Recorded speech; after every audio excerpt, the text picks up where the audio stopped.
worst possible thing you could say when you walk into a car dealership. I spent 5 years with Mercedes-Benz, 5 with General Motors, and the worst thing a person could say when they walk in is, if you could just get me to this payment, we got a deal. So your loan's probably still like 19, which means you got to pay to get out. You're upside down. It's called negative equity.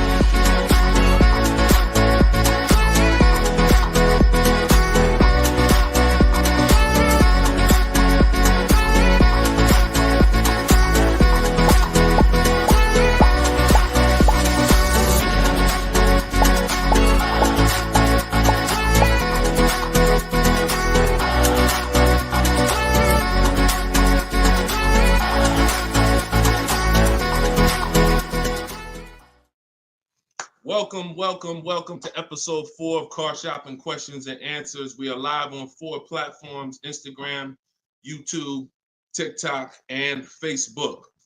Okay, we already got people asking questions on TikTok. As you come in, we do these shows at 12. Hold on, I want to give my camera time to focus because I'm doing a lot of moving. We do these live shows, it'll focus in 1 second, at 12 p.m. and 3 p.m. Eastern time. Hold on, I'm out of focus. There we go. 12 p.m. and 3 p.m. Eastern time. Now, we broadcast these shows throughout the day because a lot of people can't make the live broadcast. You want to tell your friends about it. If this is your first time with us, you've never been on a live with us before. Oh, wait, hold on. They're saying that hold on, can't hear. No sound. All right, hold on. Let's see. How about that? We're good on TikTok? Let me make sure we're good here on, give me a clear if we're clear on Facebook now. Give me a clear. We always got to do the housekeeping, y'all, and I need your help. Before we get busy, let me know audio is good. I see we're clear on TikTok. How are we on Instagram, on YouTube, on Facebook? All right, perfect. I see the thumbs up just came through. Okay, so this is episode 4. We do these live shows 12 p.m. Eastern time and 3 p.m. Eastern time. So you'll see the broadcast throughout the day, but if you want to actually be live with us, then you want to join us on any of the 4 platforms at one of those 2 times: Monday, Tuesday, Thursday, and Friday. So we are live. My name is Deshone the Auto Advisor. I am the author of the digital book, Cars from Home, 7 Steps to Saving Time, Money, and Avoiding Dealerships. You can get your copy for 75% off during the show over the next 30 minutes in my TikTok bio, in my Instagram bio, or I'm going to put the banner up here. You can go to deshonesbook.com. We have a link in the comment. We have a comment link in the comment section. So I want you to start typing your questions. We get very, very busy. Have your notes ready. Be ready to unlearn what you've learned about cars, because we get below market deals, and that should be your only mission when you are car shopping, is to get below market deals. All right. Now, one thing that I want to discuss. Okay, matter of fact, let's go. Go ahead, throw that up. Let's go to Frankie's question. So this is from TikTok. Can you please give me the percentage breakdown on leases again? Okay. The 1% rule has been around since probably before I ever even got into the car business. The 1% rule says that if your lease payment is 1% of the MSRP, or less, you stole a car. No down payment. So I had a 2018 Jeep Grand Cherokee. It was a $35,000 vehicle. My lease payment was $330 a month. That was under 1%.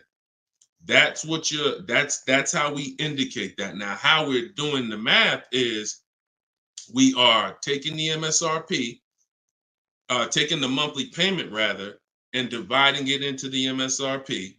For example, $330, which was my payment, into the MSRP, which was $35,000, and then that gives us 0.009%. 0.009%. Good afternoon, Vivian. Good to see you. So That's how you do it. Now you can multiply by 100 if you want to really get the percentage. You multiply by 100 and you'll see 0.94%. So that has been around for a long time. Shout out to the sharers. I see you, Frankie. Thanks for sharing.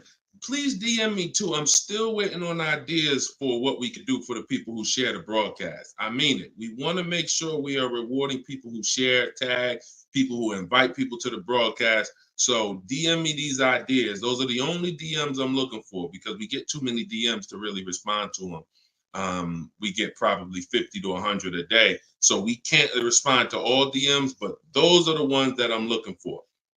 Okay, shout out to everybody who shares. Now, that's been around for a long time. That's how you know you stole the car. It's not even a question now that we still need to get offers because like this is Freener right here. This is why you never want to get excited about one offer unless it's the lowest bid. Here's why.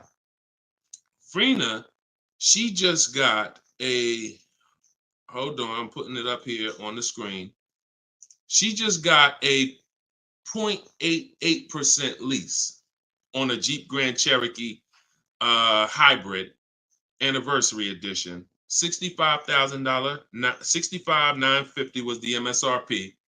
Her best bid was $579 a month. She's in the video library. She has what we teach. Getting bids. See, so sometimes you could look and be like, oh, this offer looks really, really good. Should I take it? Not if it's not the lowest bid. It must be the lowest out of at least 5 offers. Because what I always tell you is 80% of dealers are overpriced. They're going to overcharge. So that's how you know if you won. Now we had to come up with something. When I started teaching people about leasing, I said, oh, shoot, some of you going to go out here and you've been buying your cars and you're going to walk into dealers and you're going to get a lease and you're going to think it's good because you're still paying less than somebody who actually bought. But we had to come up with something that was showing you when you were overpaying for a lease. And so I started doing some math because I love math. And once I worked the math out, I said, okay, how much are we paying before we're paying too much for a car we're giving back? 1% is the steal. But what's the limit? And I started looking at how cars depreciate, how much car, if you bought it, how much the car would depreciate. And I came up with 1.5%. So when we look at the same vehicle that is, let's say a $40,000 vehicle, for example, 1% is $400 a month or less. 1.5% is $600 a month. Now, what you look at is the total you're paying over the 3-year lease. 600 times 36 months, that's 21.6. So when you take $40,000, you add your taxes and everything, you're probably going to end up about 44. 21 is about the threshold where you're still paying less than if you had bought. You're still losing less value, but and you're tying up less money. But at the same time, that's the limit. Above 1.5%, there's no value in this lease anymore. And that doesn't mean we go buy the car. That means we look at competitors because competitors do offer more aggressive lease pro. Every single vehicle, you guys, and there's over 400 of them, has a different lease program. Sometimes even the trim level is different. The Touring has a different lease program than the Limited. So we don't deal with overpriced leases. And so that's why I created the 1.5% rule. That's how it became to be, based on the fact that I knew a lot of people, as they unlearned that bad advice about leasing, as I taught it and as they heard it from other people, they were going to go and get leases. And it's important that you know when there's no value in a lease and you shouldn't be accepting a lease. And that doesn't mean, and look, let me be very clear. That does not mean, that's why I explained the first part of this question, of this answer. You don't walk into a dealer and say, hey, I'm trying to get under 1.5. You don't walk into a dealer and get a lease quote and then you say, hey, well, look, I got to be under 1.5%. No, you're doing this wrong. Again, my mindset and what I'm trying to get you to use is Cars from Home, where you should be, the only reason you should be in a dealership is to test drive cars. if you're buying new cars or leasing. Test drive, you're in and out of there in 20 minutes. The next time you're back in a dealer is another 30 minutes to pick up your car if they don't deliver. That is the only reason. We never talk numbers in a dealership for a new car or a lease. Are we clear on that? These are rules where it's like, if you want to use what I teach, and I want you to use it so that you can get the results that Frina got, that Danielle got, that we've worked with over 8,000 people in the last since 2021. I want you getting those results. And in order to get them, you got to know what the boundaries are. Deshone says we never talk numbers in the dealership because you have no leverage there. Your leverage is at home, in control, communicating with multiple dealers, and where you can't get emotional. Okay? Clear? So that's the 1% rule, and that's the 1.5% rule, Frankie. Great question. Okay, shoot the next one in, Dolan. Great question. All right, this is Tony on Facebook. And remember, look, y'all, we are live right now. So some of you have seen the rebroadcast, and you're like, Deshone, okay, this is 3 p.m., 12 p.m., we're live. Okay, so this is the time to ask your questions. You're not watching the rebroadcast, and this is also the time to tag a friend and make sure they're here so they can get their questions answered. Shout out to the sharers. And could y'all keep tapping the screen on TikTok and running those likes up? This gets TikTok's attention and gets more people over here because we got to do this together. All right, Tony from Facebook says, hi, my lease is up in a month. I wrote to get 3 quotes from dealers. I only got 1. That's normal. The other 2 are taking their time. That's normal. I have a third-party restriction. Should I wait for the other 2 quotes or just run with the 1 quote? I never run with a 1 quote, and I get 5 quotes. So you're mentioning 3. I never mentioned 3. 80%, again, a lot of what we're talking about, y'all, is math. I'm unfortunate where I have the data. I got probably 5,000-6,000 people who have my book.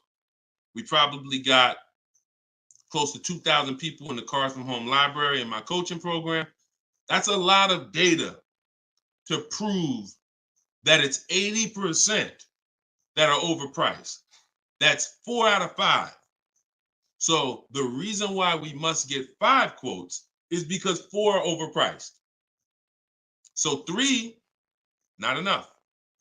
Now, if you're doing this manually, this is still easier than you walking into a dealer doing it by phone. But at the same time, I do online. I go to their website. We are connecting with dealers through their website. You don't want to do this with third-party websites that say, hey, we could connect you with multiple dealers. You don't want that because now they're trying to sell your information to the dealers, and this is not what you want to do. You want to create a Gmail account specifically for shopping. We go to 25 dealers' websites. In my book, I link you to all the dealers so that you can just put in the zip code, and then it'll pull up all the dealers around you for every brand. But you can do this yourself. You can go there and you can actually you go to each dealer's websites. We do a copy and paste message. I have a template that I use that the people who follow my stuff use. And the template you need to tell them exactly what you want and what you're open to. Colors wise, this is why we build our car. We always build our car, go to the website, build the car, because we tell them exactly what we want and what we're open to. This takes us 20 minutes to contact 25 dealers online, copy and paste. We're telling them what we're looking for. Hey, these are the colors I'm open to, blue, black, or silver. These are the trim levels I'm open to, limited or touring. We're telling them this is these are the package, these are my must-haves. I need the big sunroof. All of that has to go in to it's not that you're not car shopping online. You're just now you're car shopping against people who their job is to make money. And so if you don't have what I'm telling you I've responded to hundreds of internet requests when I work for the dealers.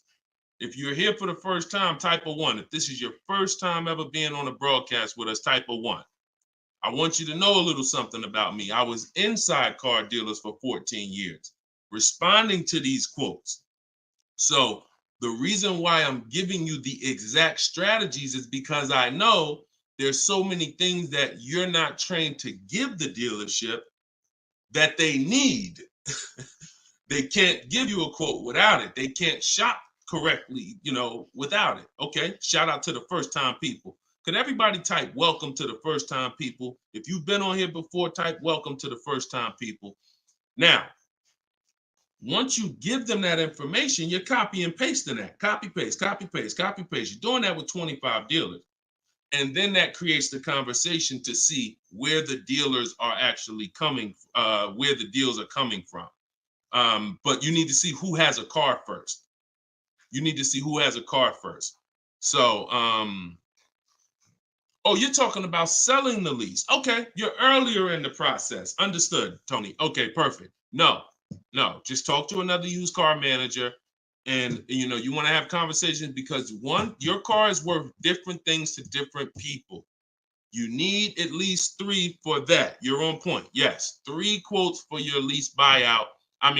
For your old car from 3 different used car managers. And if the 2 are not getting back to you, then just move on to other ones. But be aware, you should be using those values you got online from the online buyers to see if you have equity, because not everyone has equity. The whole purpose of the equity assessment is to make sure you're not leaving any money on the table. That's the purpose. But there's no guarantee. Many people have turned their leases in not knowing that they should have done an equity assessment, and then the dealership sitting on $2,000, $3,000, $4,000, $5,000, $6,000 that they didn't know about. That's what we want to prevent. So if you do those offers and you see you have $3,000, $4,000 in equity, now that's when you bring it here. If you do those offers and you're at a break even or $1,000, then that's not always worth it, because those used car managers are not going to match the highest offer. So be aware of that. But if you have equity there, then 3 used car managers, that's how you make a move. Okay? Fight for your money. This is your money. If you end up making $1,500 out the deal even, and it took you 2 hours, where do you make $750 an hour at? $750 an hour. So this is your money. And if you don't fight for your money, someone else will definitely cash the check. All right? Tyler said, send the next one in. Tyler said, F&I director here in Houston of 2 large stores. Your content is great. I appreciate you, Tyler. This is the 20% right here. See, the 20% can always admit when we're doing something to help the market. The 80% will come on here and be like, oh man, this guy couldn't make it in the car business.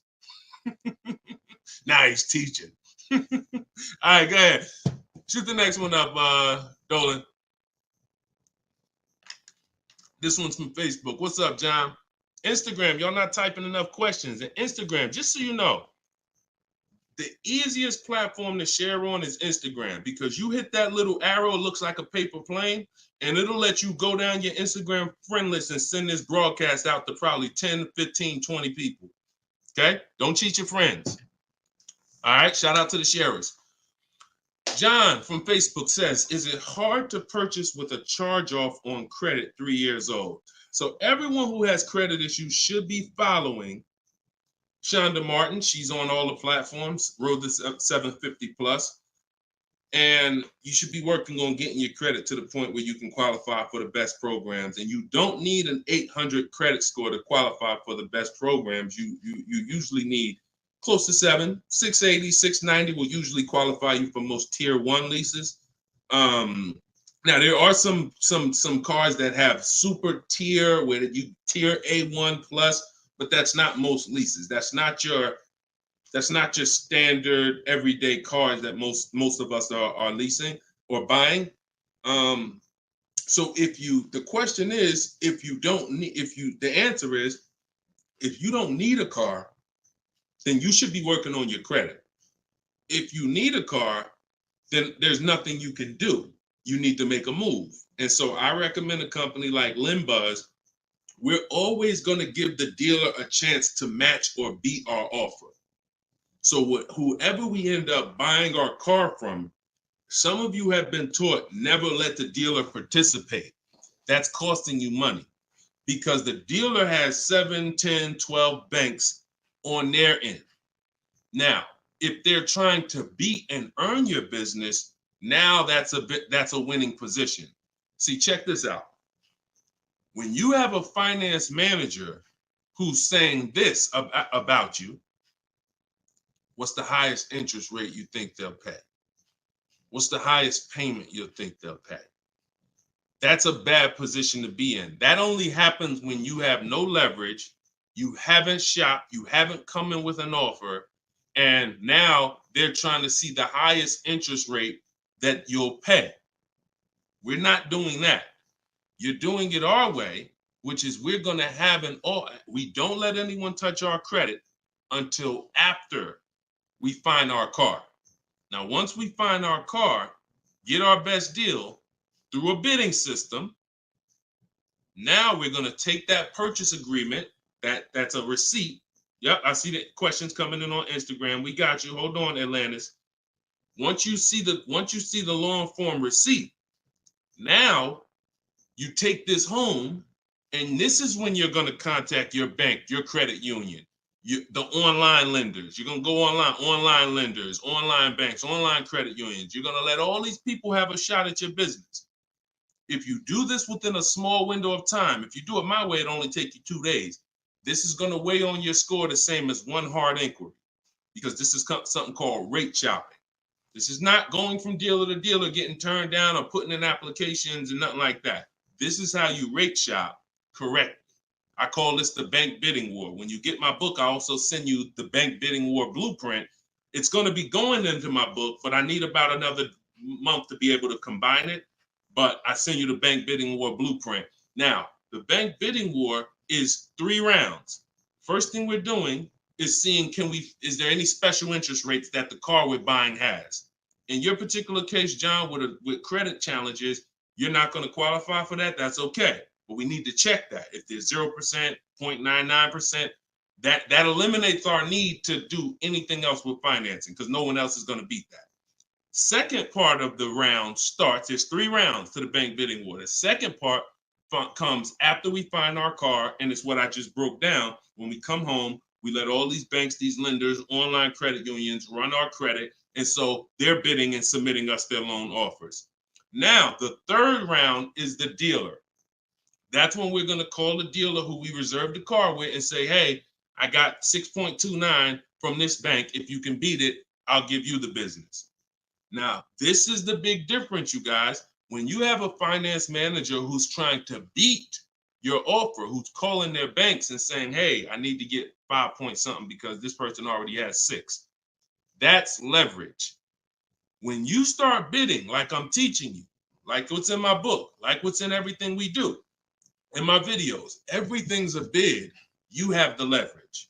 And there's no way for you to overpay when you are getting bids. So that finance manager calls you back, it's only going to be 1 or 2 answers. Hey, Stuart, man, listen, I tried my best, man. I reached out to every bank I got. No, I can't beat that rate, man. I appreciate the opportunity, but you can go with your own financing. In which case, you guarantee you got the best loan. Second thing is, hey, you know what? You had a good rate, man, but I got somebody to beat it. So we can do it right here for you. Perfect. In which case, you guarantee you got the best loan. See, you don't have enough people competing for your business. That's where your buyer's remorse is coming from. That's where your lack of confidence is coming from. That's why you're driving off from a dealer saying, hey, you think we could have got more money? You think we could have got another $1,000 off? That's all buyer's remorse because you don't have enough people competing. So I want you to stop that. I want you to use what I'm telling you to do. All of this is in my book for those of you who like Deshone. I don't even want to remember all of this. It's all in my book, Cars from Home, 7 Steps to Saving Time, Money, and Avoiding Dealerships. This is what I've been teaching for 3 years. And this is what I've been doing since 2015 myself personally. So you can get your book for 75% off. Cue up the next question, Dolan. Oh, John, in your case, though, when you get that buyer's order, you would be reaching out to Limbuzz. So after you find your best car deal, you would be reaching out to Limbuzz and seeing, what their rates would be for you. And then you would be going with, still giving the dealer the opportunity to see if they can beat it. Because once a dealer knows you got an approval already, they kind of have a little more leverage to be able to see if they can beat that approval. But in any case, even if they can't, Limbuzz is pretty generous. but we don't do this until after we find our car. Okay? Great question. Shoot the next one up, Dolan.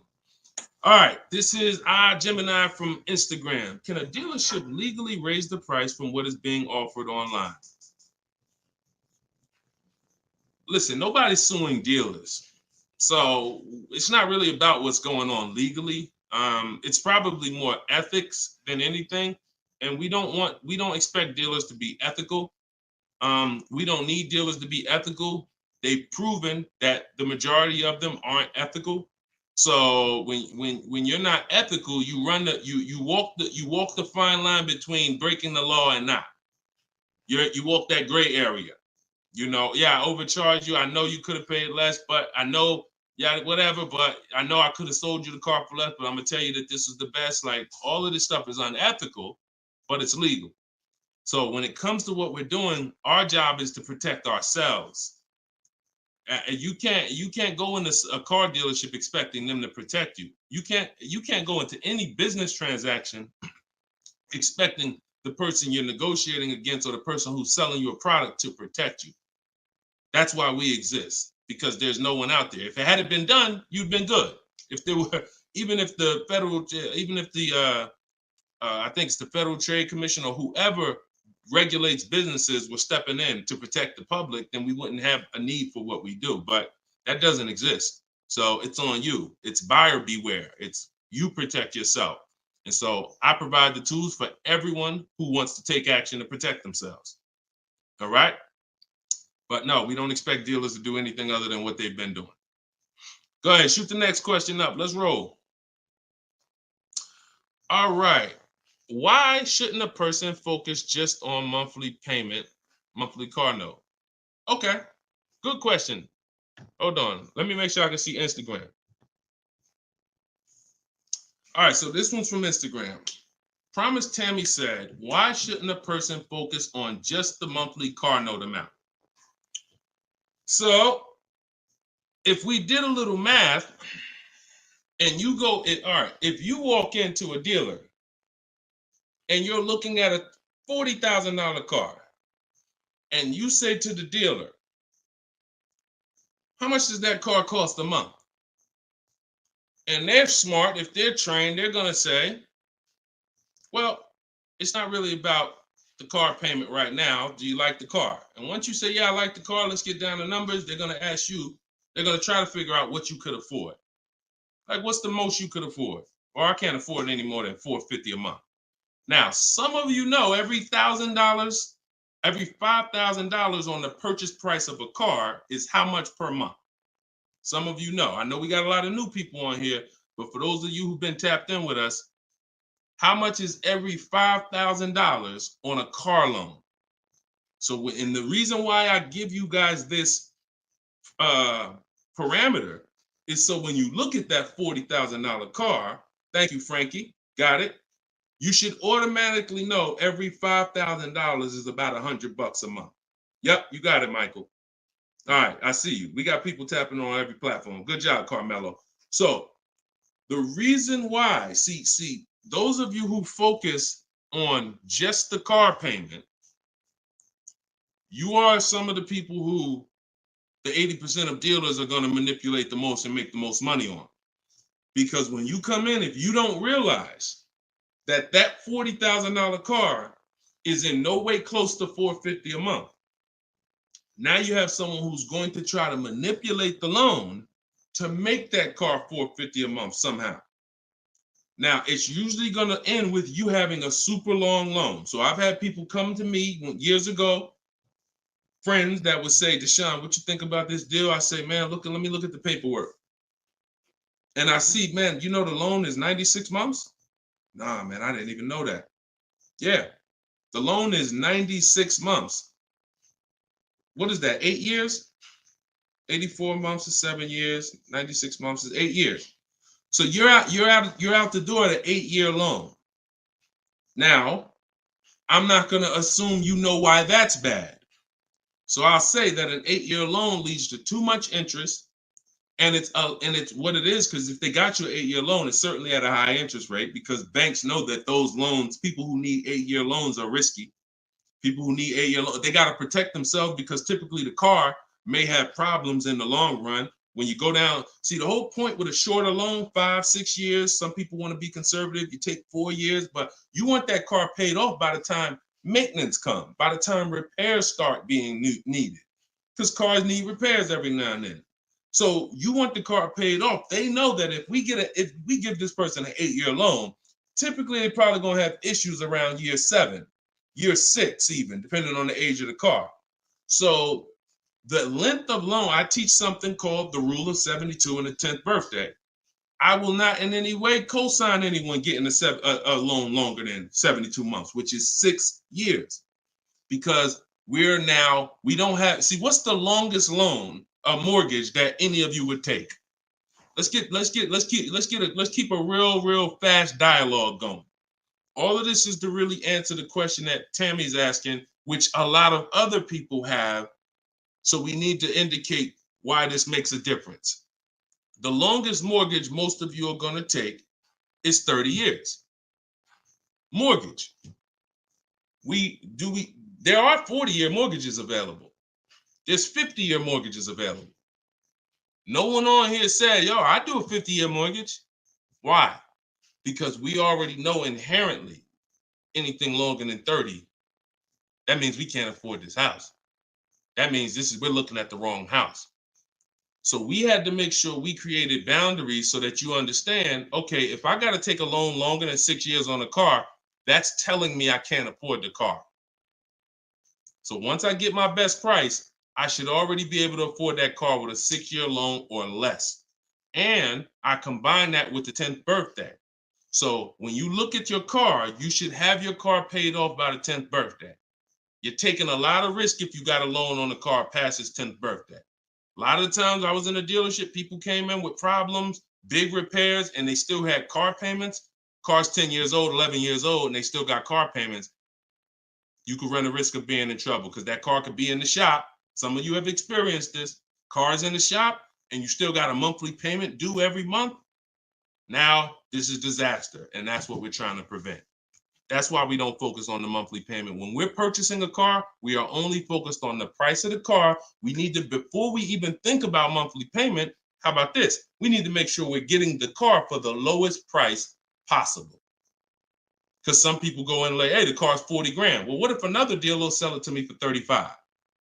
Once I get the lowest price, then I'm concerned with what my monthly payment is going to be. So there's steps to this.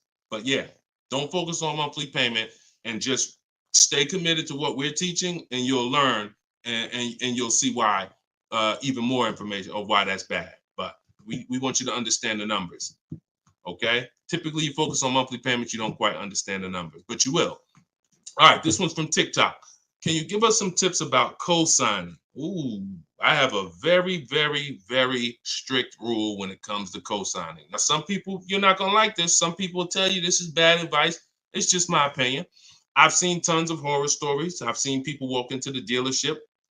I've seen young people who will co-sign, who will use up people's credit, co-signing, and just burn them, because no one cares about, if you don't care about your own credit, you certainly don't care about someone else's in a lot of cases. So, but I do have some rules, because sometimes it's gonna make sense. When you can pay, if a person does not pay, then you're good. Example, my daughter, we're gonna get her a car. I'll co-sign only if I can pay the note if she doesn't pay. So let's say she's working, she's paying X amount per month, I'm co-signing, but if for example, she loses her job, anything happens, I can pay if she doesn't pay. That could be for the spouse. If they don't pay, I will pay it. As long as that's the rule, then you're protecting yourself, because where you get in trouble at is if you can't pay, if they don't pay. He told me he was going to pay it. He's missed 2 payments. Your credit doesn't get, no, they don't care. So you got to be willing to say that. This has to be a person that I'm willing to pay if they don't pay. That means I got to have that type of relationship with them. Or if I can't pay, if they don't pay, I'm not co-signing, because I cannot depend on things that will go wrong. Life will happen. And then I'm sitting out here and my credit was 700, 750, 800. Now it's 620 because they missed 3 payments and I'm struggling to get this car back from them. Okay? Those are my hard rules on co-signing. I don't deviate from them. And those are typically rules that if you follow them, you're going to be safe. Okay? All right. Shoot the next question up, Dolan. Diana said, my brother asked me to co-sign. I told him, hell no. Listen, that's it. Listen, people will ask you to co-sign quick as, listen, people will ask you to co-sign like they just asking to borrow sugar. Hey man, can you co-sign this loan for me? No, listen. It takes a while to build up great credit, and it takes seconds to destroy it. Nicole from Facebook said, are you able to negotiate third-party restrictions in a new lease? So these are two separate things. The third-party restriction is the selling of the old car, not the new lease. We're not mixing these two. So we're gonna, the people who work with me, you're selling your old car independent of the new deal. The new lease is its own transaction. We split everything we do into separate transactions. See, the car business has taught the public to give them up to 3 transactions. Buying a car from them is one transaction. Getting a loan from them is a second transaction. Letting them buy your old car, which you call trade. We don't use that word. That's 3 transactions. There's money in each transaction. There's money in each. That's why there's companies that only want to give you loans. They don't sell cars. There's money in loans. There's companies that only want to buy your car. They don't care about selling your car right now. There's money in buying cars. So you need to separate these transactions if you want to maximize each. There's no way for you to save the most money without maximizing and looking at each part of your deal as its own separate transaction. So if I have a third-party restriction, I'm doing the equity assessment. A third-party restriction is, some of you have leases. We always need to see if there's any equity in our lease before we return it to the dealership. If you have returned your car to a dealership without doing the equity assessment, you don't know how much money you've left on the table. Because if there's $2,000 or $3,000 of equity in your car, the dealer's keeping that, and that's their money. So, or the bank's keeping it when they sell it, that's their money. It's probably the dealer will find a way to buy it, and it's their money. So when we look at an equity assessment, we're going to do it at all times. Now, there's no guarantee we have equity, but we want to guarantee we're not leaving equity on the table. And so a third-party restriction doesn't mean you can't sell a lease. Who didn't know you could sell a lease? Type a question mark. If that's new to you, this is your first time hearing this, you've been leasing, and you're like, Deshone, I never heard about selling leases. I had no idea this was a thing. Type a question mark if this is your first time hearing that you could sell a lease. Okay. Fish Guy Rodney. Okay. See, so more information is coming out. Okay. Fairy Godmother. Okay. Emil. Okay, I'm sorry. I just tore your name up. Sorry. So as you change Shamir on Instagram. So when we look at this, we got to see that the things that we don't know cost us money. So now it's like, once they saw people, because we helped out probably thousands of people in the pandemic sell their leases, used car values, resale values were crazy. So we had people making $5,000, $10,000, $12,000 selling their leases. I sold my Jeep Grand Cherokee lease. I made $8,900 after I drove it for 42 months because I extended the lease and then I sold it. My mother, she drove her car. She made $10,200. Now those numbers don't exist anymore because values have come back down. But there's still people who are going to make 3, going to make 2, going to make 4, depending on your car. Now, every car doesn't have equity. But when it comes to the third-party restriction, they don't say you can't sell. They limit who you can sell to. You must sell to a local used car dealer. To a local dealer of the same brand. So if you have an Audi, you must sell to an Audi dealer. We are still going to get bids. We're going to get at least 3 bids from used car managers at Audi dealers because your car is not worth the same thing to every dealership. Your car may be worth 19 to this dealer, 19.8 to this dealer, 21 to this dealer, which is why we must get bids. Y'all gonna hear me say that word. Your favorite word, if you stick around and you use what I'm teaching, when you start mastering my strategies, your favorite words are gonna be bids, multiple offers, because that's how we save all the money. So okay, so that has to be handled, Nicole, separately. The selling of your car, the who I'm gonna sell that car to, you find that person first. Then you go shop for your replacement car. And then once you go sign that deal, you sell the car, you do it the same day, and you maximize both transactions. Okay? And all of this, guys, shouldn't take you any more than 90 minutes. This is not something that's going to take you hours. See, my whole thing is to show you how to get great deals in 60, 90 minutes from home. That's why my book is called Cars from Home. 7 Steps to Saving Time, Money, and Avoiding Dealerships. You can all get a copy for 75% off for the next 30 minutes. Just go to my TikTok bio. You won't leave the broadcast. Grab your copy before that timer hits 0. The price goes back up to $97. Or you can go to my Instagram bio, or click it if you're on Facebook or YouTube. Go to the comment section and you'll see a link to deshonsbook.com and grab your copy for 75% off before the timer expires. All right, go ahead, Dolan. Shoot the next question out. Should I feel bad if I get 1.3? I'd only feel bad if I got 1.3 and if it was my only offer. If it was my only offer, or if I only got 2 offers, then yes, because I'm going to tell you why. I'm going to show you something. When I look at what I see, hold on.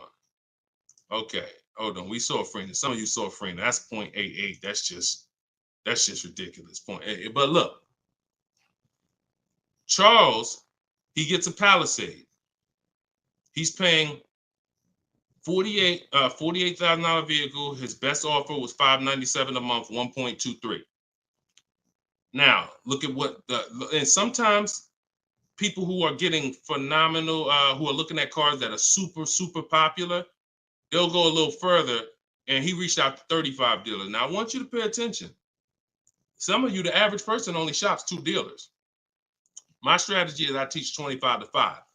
But once you see my copy and paste system, which is in my book, I have a copy and paste system where we're on their website. You'll see that I could talk to another 10 dealers. It only take me 10 minutes to open up contact with another 10 dealers. We always use a separate email. Do not contact dealers from your personal email. I'm warning y'all.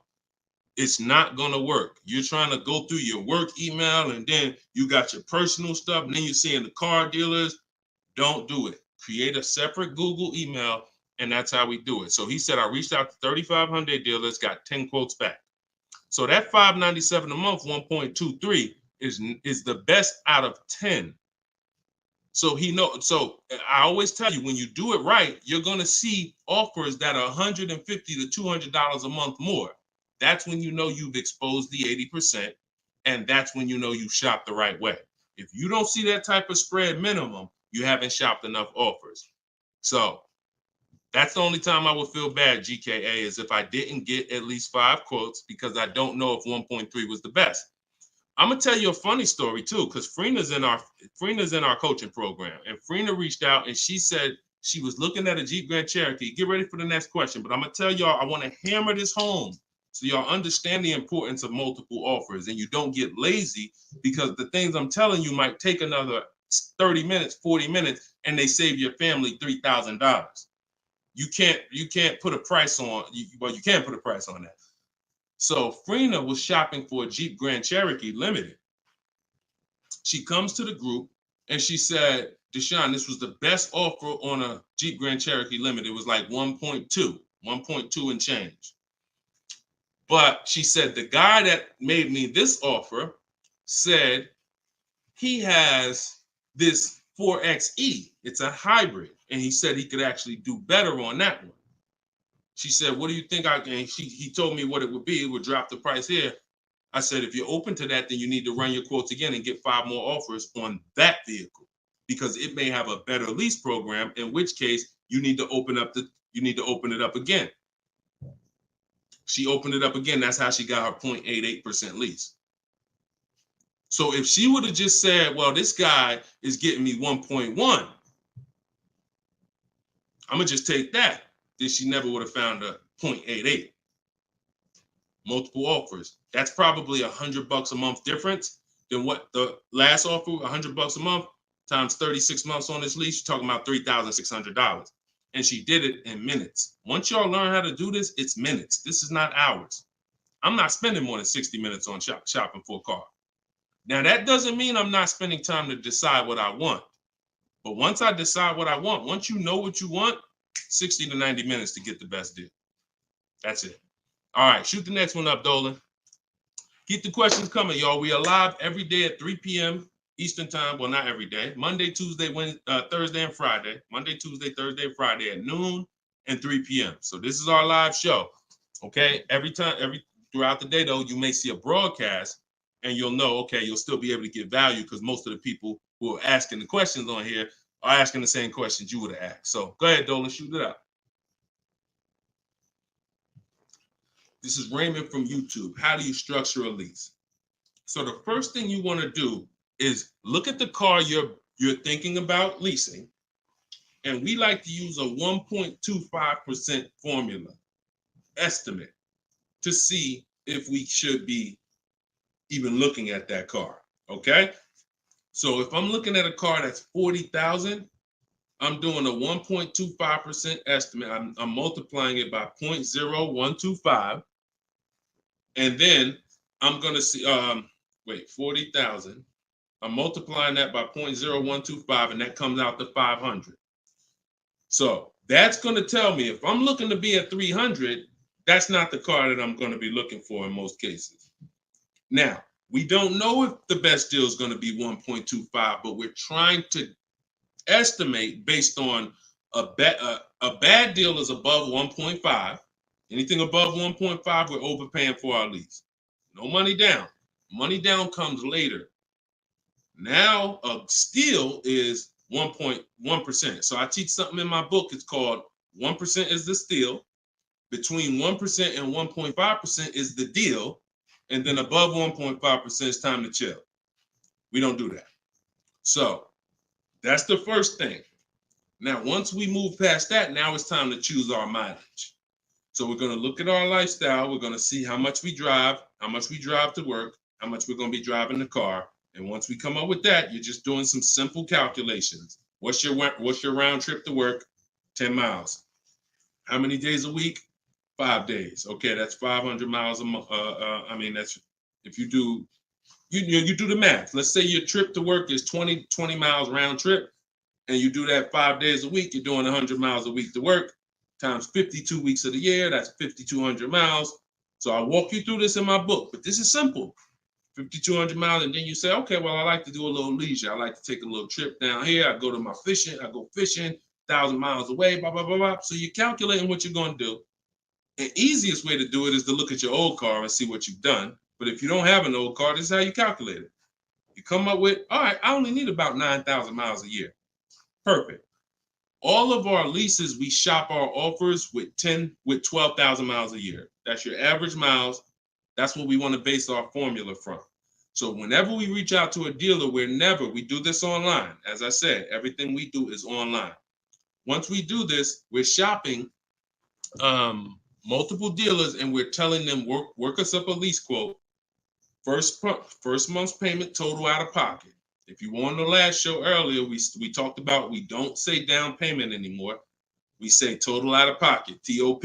Everybody who's clear on TOP, if you were on the last broadcast, type TOP.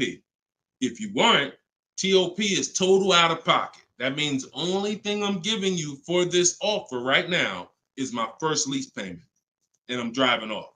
Total out of pocket. We're not saying down payments anymore. Okay? So now, we're structuring our lease with first month's total out of pocket, 12,000 miles per year, and that's how we're sending the offers out to the dealers. All online, all copy and paste. These are all templates I have, but I have templates where you just fill in what you want, blah, blah, blah, all in my book. There are links, there's templates, but if you're going to do it your way, that's fine, but this is how you do it. And you can sit in your computer and just copy and paste. And now you're looking to get 5 quotes. That is the mission. 5 quotes, and that's it. That's how we structure our leases. Once you're done and you get your best quote, Now that's when you adjust your mileage. So once you identify the best dealer, the winning bid, now you're going to say to that dealer, hey, can you adjust the offer to 10,000 miles a year? Can you adjust it to 18,000 per year? Can you adjust it to 25,000 per year if you're a high mileage driver? And you adjust it from there. But that's it. You do this over and over, rinse and repeat. Rinse and repeat. All right. Great question. Shoot the next one in, Dolan. All right. Shout out to the sharers. Thank you, Liba. I see you. Thank you so much. This one's from Preston on YouTube. What is the best way to finance a car out of state? It's no difference. It's really no difference. We're going to find the car. We're going to get the buyer's order. We're going to have them. Now, the thing about a used car, if it's a used car, we got to test drive the car. So what you may want to do is if you're picking up a car out of state, you may want to go there, lock up the car, grab a cheap hotel for the night, stay there, because you don't want to eliminate the bidding process. The bidding process is your bank, your credit union, online banks bidding, and then dealers bidding. The dealer who you get the car from, they're bidding against that. Some of you don't really understand how much money is in finance. On a $40,000 loan, 2 points on an interest rate could literally be $2,500. So we got to understand there's a lot of money in loans. So if I'm driving to pick up a car out of state, what I'm typically going to do is go test drive that car. If I like it, I'm locking it up with a deposit. I'm taking that buyer's order. I'm gonna go back, depending on how far it is. If it's 3 hours away, I'm probably not gonna drive home and then come back. Depends on you. I'll probably just post up in a hotel. Go do my financing online. Let all these banks and credit unions run my credit so I can get their offers, and then I would call the dealership the next day and say, hey, this was my best offer. If you could beat it, I'll just come get it from you, and that's it. I'll spend $50, $60, $100 on a hotel to save $3,000, $2,000 on interest on my interest rate. But everything else is the same. So we can't be scared to go out of state. If many of you who are using what I'm teaching, you're going to see. Look at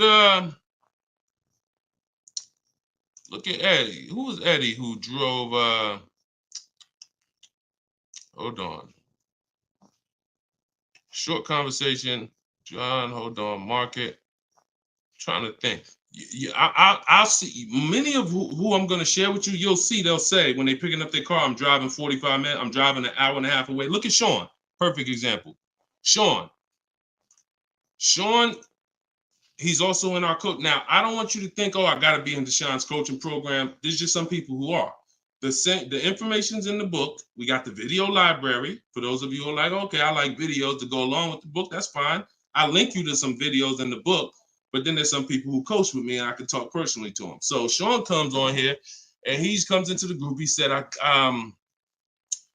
he sends this. Look at the amount. He said, I'm looking at some advice on this F-150 Lightning XLT.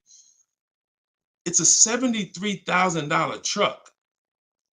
The dealer discounted it $4,900 and then revealed that there was a $15,500 rebate. His total savings is over $20,000 off this truck. So I'm like, all right. Now me, being who I am, I don't know if that's the best. 2015, I sold 2 Maybachs. They had $20,000 rebates on it. So we don't know if this is the best. I haven't seen, this is what I said to him. I haven't seen the other offers yet, but I'm assuming you got at least 5. You're saving over $20,000 on this with this discount and rebate, but the only way to know is to compare to the other offers. See, I'm not going to get excited about this deal until he tells me what I'm about to read to you. That's when we get excited. He said, guess I could have put a little more info on here. Yes, I got about 15 quotes. You see the difference? This is what I want you to get. BK Dollar, this is what I want you to get. Liba, this is what I want you to get. Everybody watching, the money is in multiple offers. The reason why you're not saving, you're just not getting enough offers. So he says, I ended up expanding my search to 150 miles outside my area to find this deal. He said, I couldn't find, watch this, I couldn't find anything under MSRP in that first search. So think about how I'm telling you, the local dealers know when they see your zip code, they know, okay, some of them, all right, we don't have to do too aggressive. But those dealers that are an hour and a half away, when they see your inquiry, they're like, oh, listen, this is a person we never would have saw before. What is it going to hurt us to blow this truck out? And we take a deal from one of our competitors' markets. We love to see our license plate frame over in their market. That's how we win. So he ends up saving over $20,000, and he doesn't mind driving 150 miles to go get that truck. Why? Because every mile he drives is dollars he's picking up. We clear on that? We clear? If you're clear on the importance of multiple offers, type clear. All right, shoot the next one up, Dolan.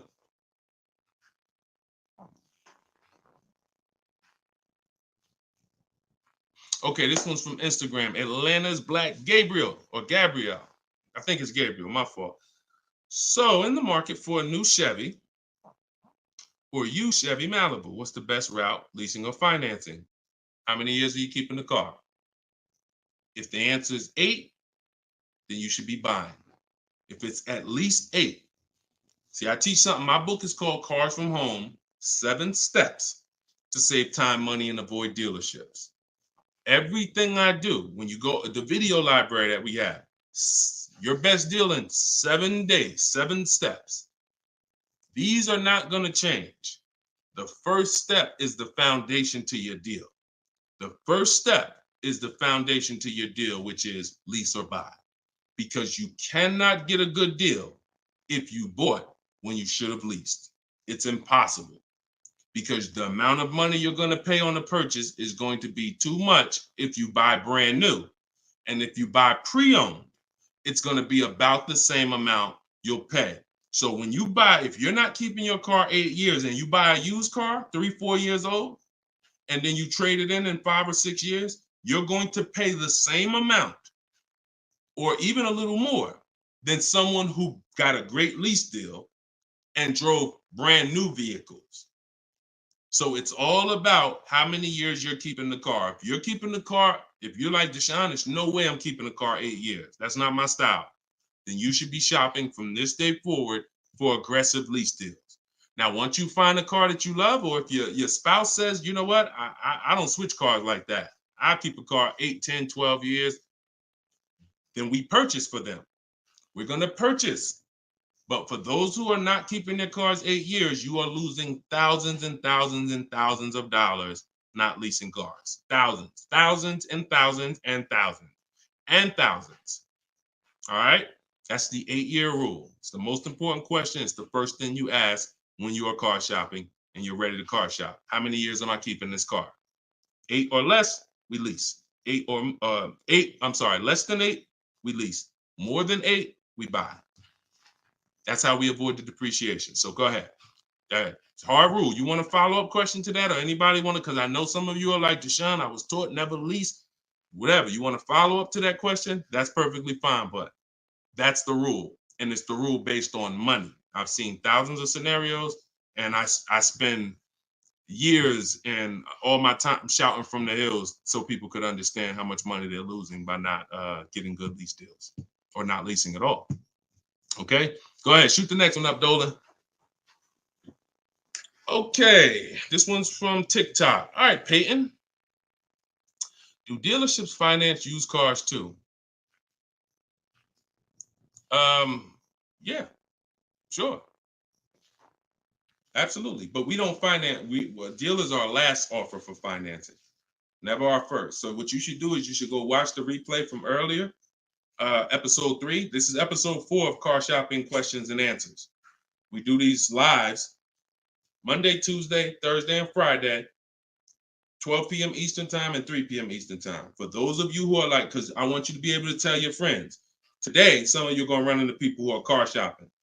You need to be telling them, hey, you got to check this guy, Deshone the Auto Advisor. He does this show, live show, 12 o'clock, 3 o'clock, Monday, Tuesday, Thursday, and Friday. But you want to watch episode 3 where we went into detail about how we don't finance. In fact, early, I think we talked about it early on this episode. Your financing should be independent from the dealer. The dealer should be your last offer for financing. Because what you're asking for, that's 2 transactions. You're giving them 2 transactions of business. You're giving them the purchase of a car, and then you're giving them the selling you of your loan. So what we do is we separate these transactions and we get bids for each. So the only way I'm dealing with a dealer, the only way you're going to be dealing with a dealer is if they've won the bid, which means if I'm looking for a used car, you won the bid out of all the used cars. Like, all right, give you an example. This is Vincent. Vincent got a 3-year-old Lincoln Corsair, premium trim level, under 45,000 miles, clean Carfax, inspection, all from the comfort of home. I'm reading what he put in our group. He was targeting to find a discount of 30 to 35% from the MSRP. This is something that no one is teaching you guys about what you need when you're purchasing a used car. If you're going to be purchasing a used car in the future or your next car, or if you bought a used car in the past, type the letter U. Type the letter U. If you're going to be purchasing a used car, or if you have purchased a used car in the past, I'm about to give you something that you have never heard before, but it is no way for you to know you got a great deal until you start talking the way Brandon talks here. You notice he said 30, he was targeting to find something 30 to 35% from the MSRP. In order for us to know, I see you, Shelby. I see you, Emma. I see you, Katarina. I see you, Raymond. Okay, perfect. Atlanta's Black Gate. All right, a lot of people. Okay, so when you are shopping for a used car, let me tell you a story, give you an example, all right? So I was shopping for my pre-owned Infiniti truck 3 months, a little over a year ago. I narrowed it down to 3. Now, I narrowed it down based on title history,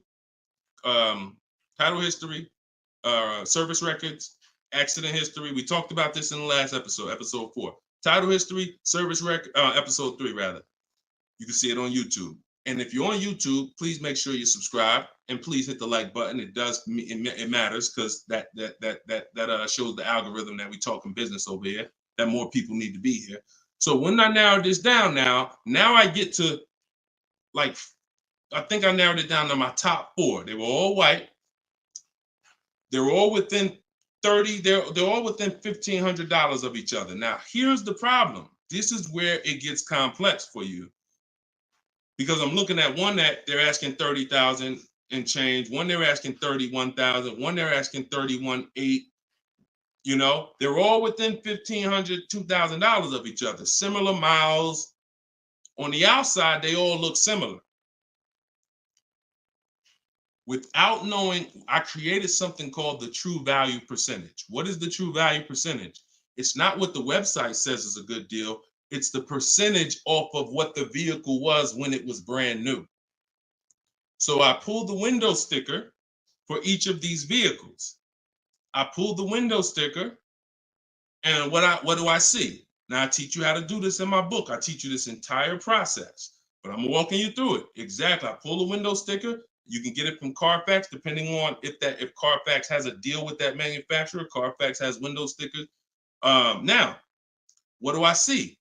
One car is 46,000 when it was brand new. Now they're asking 31 and change. Okay.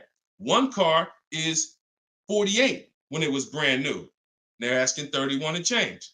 One car was 52 and one car was 54.5. That's the one I got.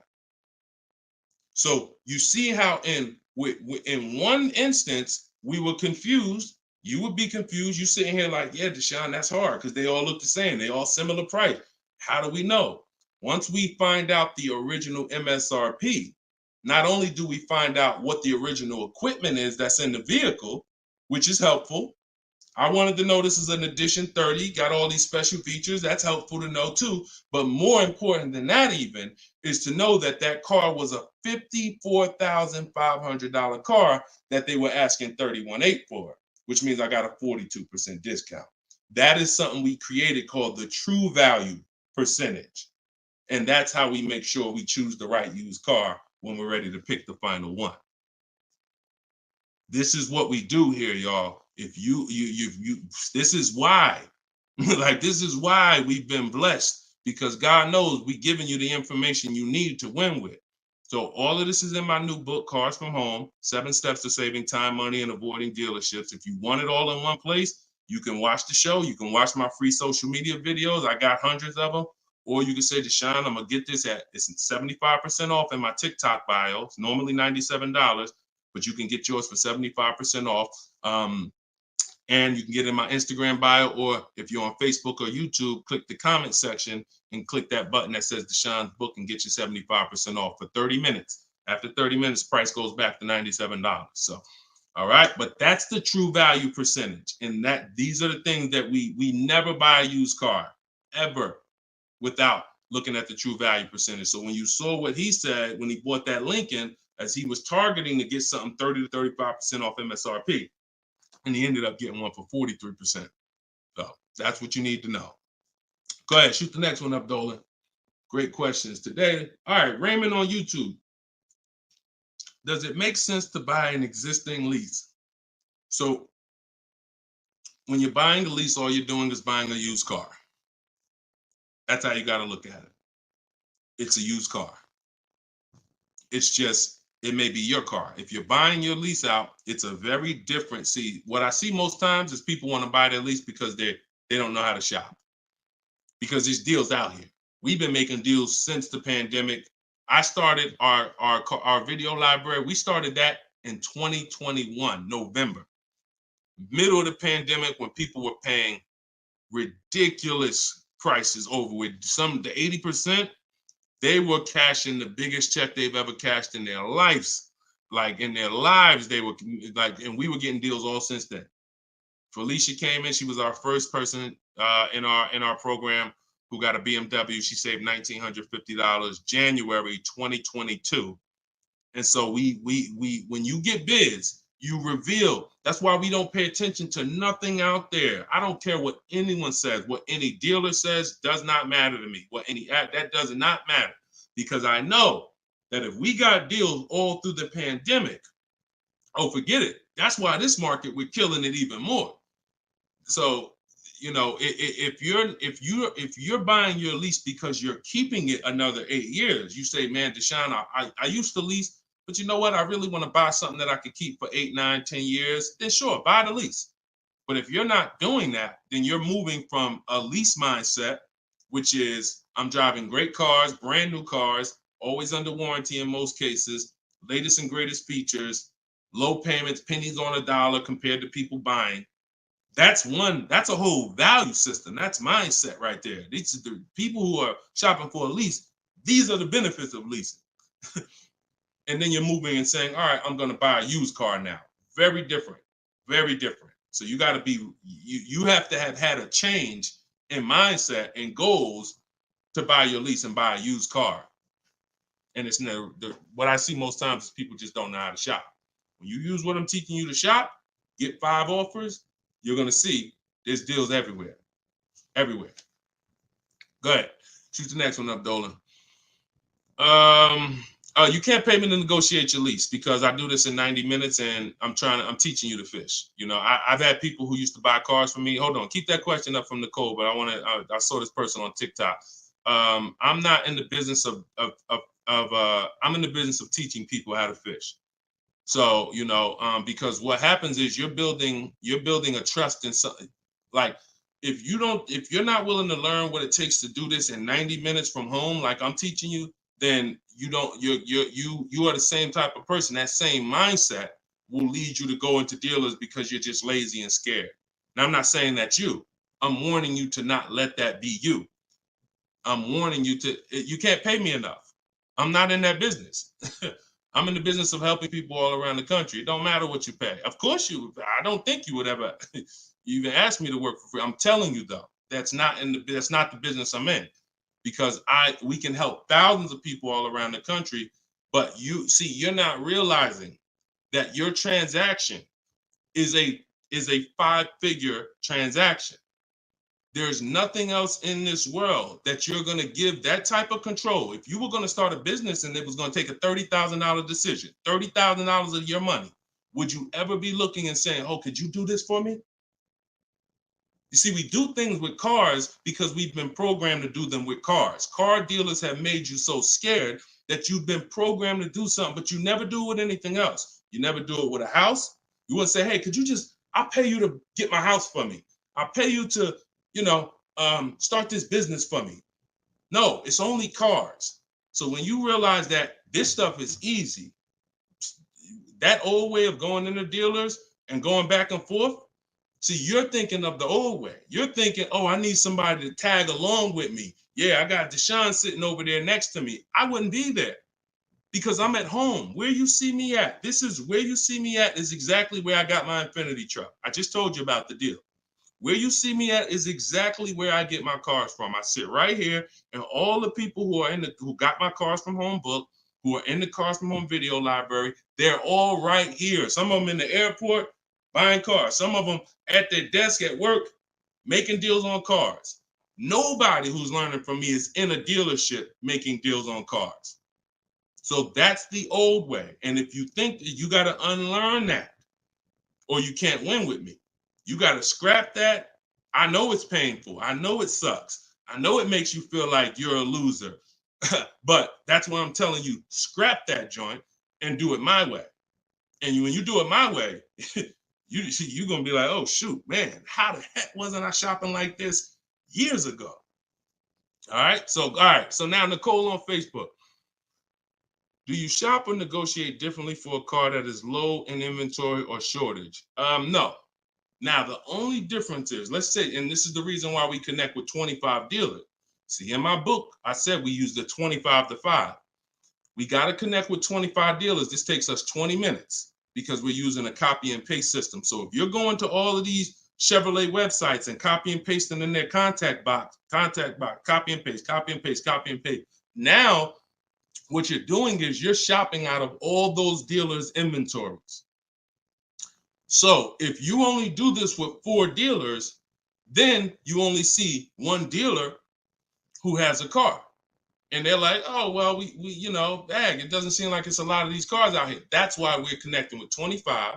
You saw Sean, he connected with 35.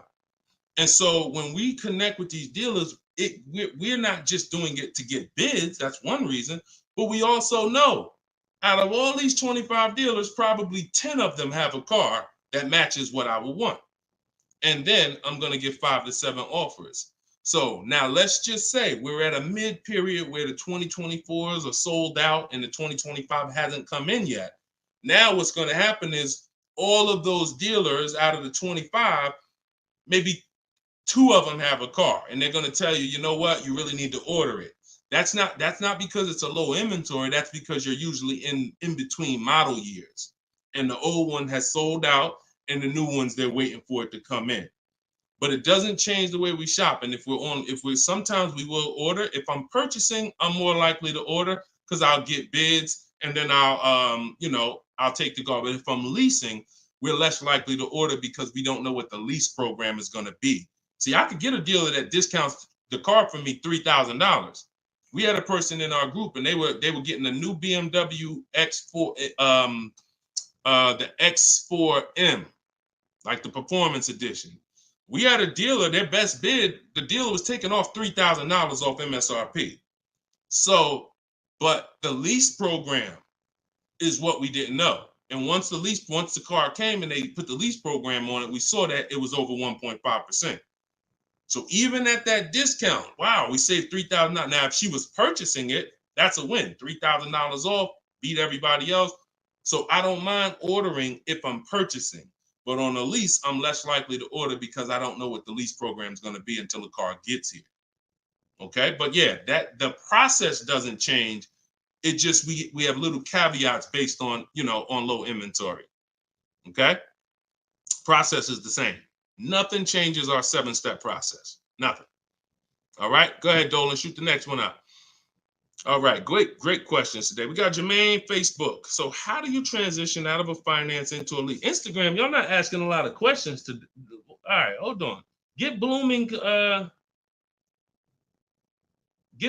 chosen one.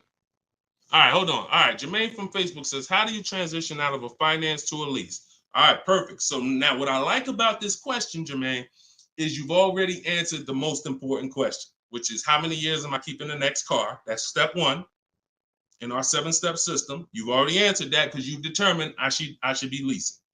Now the next step is equity assessment. Equity assessment. Call the bank. You don't have to worry about third-party restrictions or nothing because you're not leasing.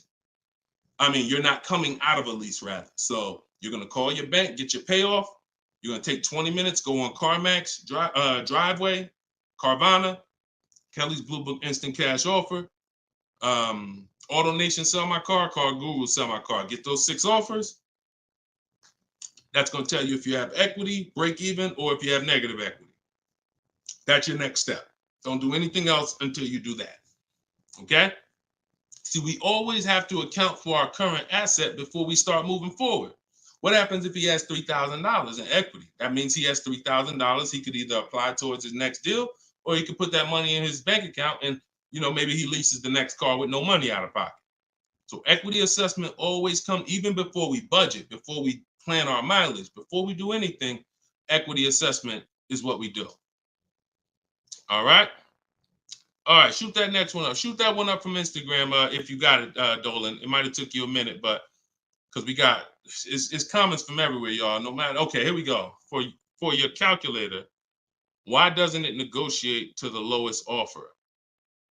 My calculator is the best. My calculator is the best thing that exists because it takes all the offers you get. By the way, y'all, what she's talking about. And you got to be specific because I do have multiple calculators that I've created in my book, multiple softwares where you plug in stuff and it spits out so one of the calculators that I have is the counter offer calculator.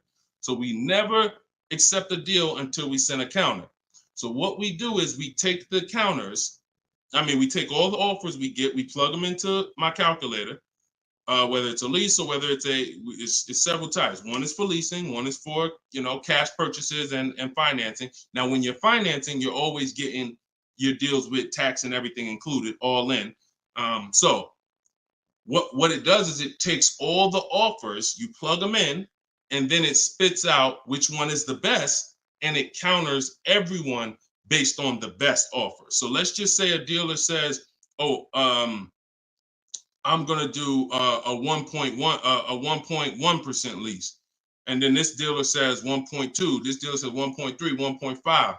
It's not countering all the high offers based on their high offers.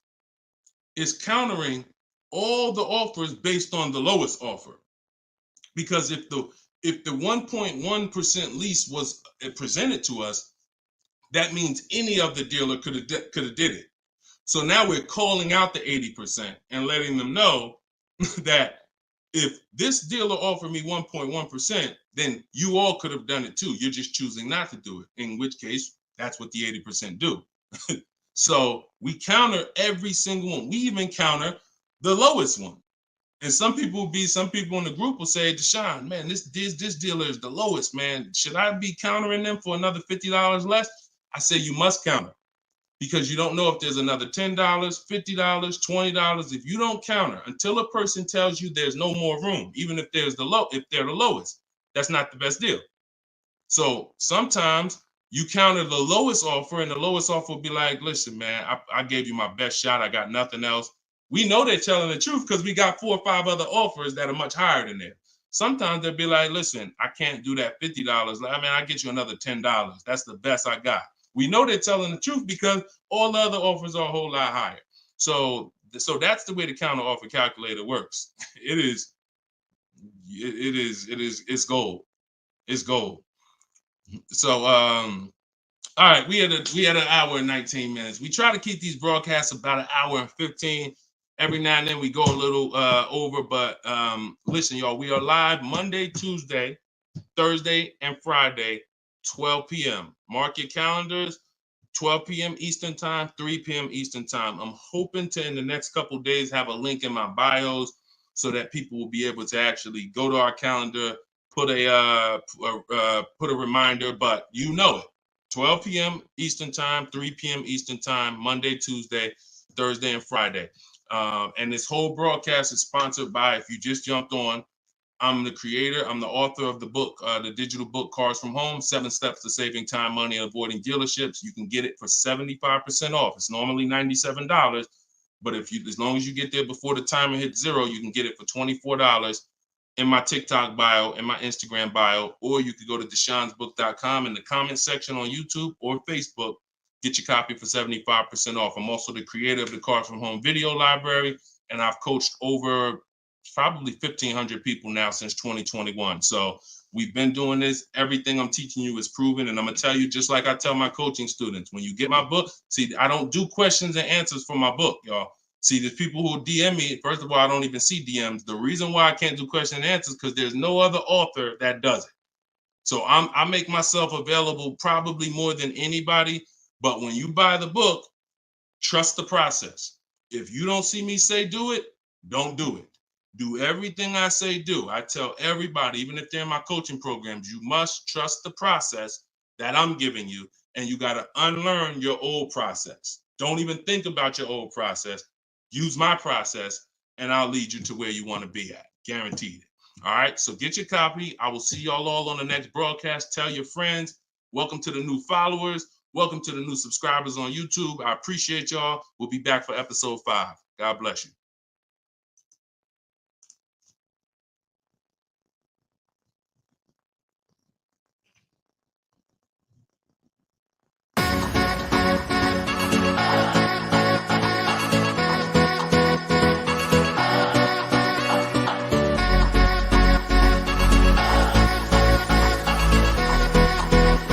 The worst possible thing you could say when you walk into a car dealership. I spent 5 years with Mercedes-Benz, 5 with General Motors, and the worst thing a person could say when they walk in is, if you could just get me to this payment, we got a deal. So your loan's probably still like 19, which means you got to pay to get out. You're upside down. It's called negative equity.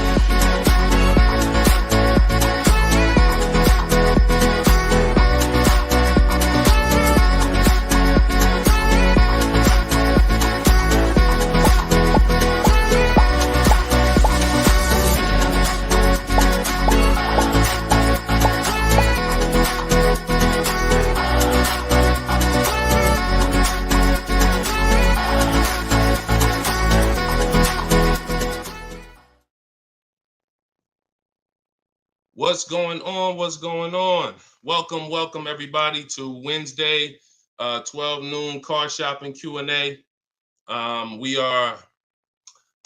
This is episode 5. We do these live shows 12 p.m. We're not going to usually be doing Wednesday, but I said, you know what? Let's throw in a special 12 p.m. Wednesday.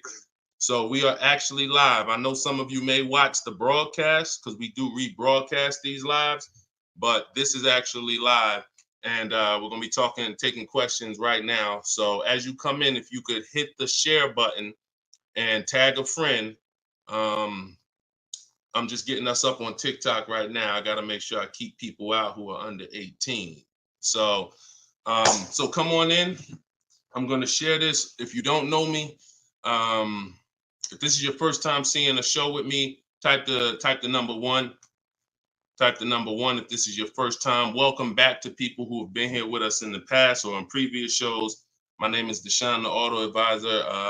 I spent 14 years in the car business, 5 years with Mercedes, 5 years with General Motors. And now what I do is I show people who want to learn how to car shop from home and how to save more money from home than they're ever going to save in a dealership. So I'm the author of the book, the digital book, Cars from Home, 7 Steps to Saving Time, Money, and Avoiding Dealerships. And I'm also the creator of the Cars from Home video library, which is a step-by-step video platform. But anyone who's on here for the next 30 minutes, you can get a copy of my new book, Cars from Home, in my TikTok bio at 75% off. It's normally $97, but for 30 minutes, you can get it in my TikTok bio for 75% off, Instagram bio for 75% off. Or you can go to deshonesbook.com in the Facebook comments or in the YouTube comments.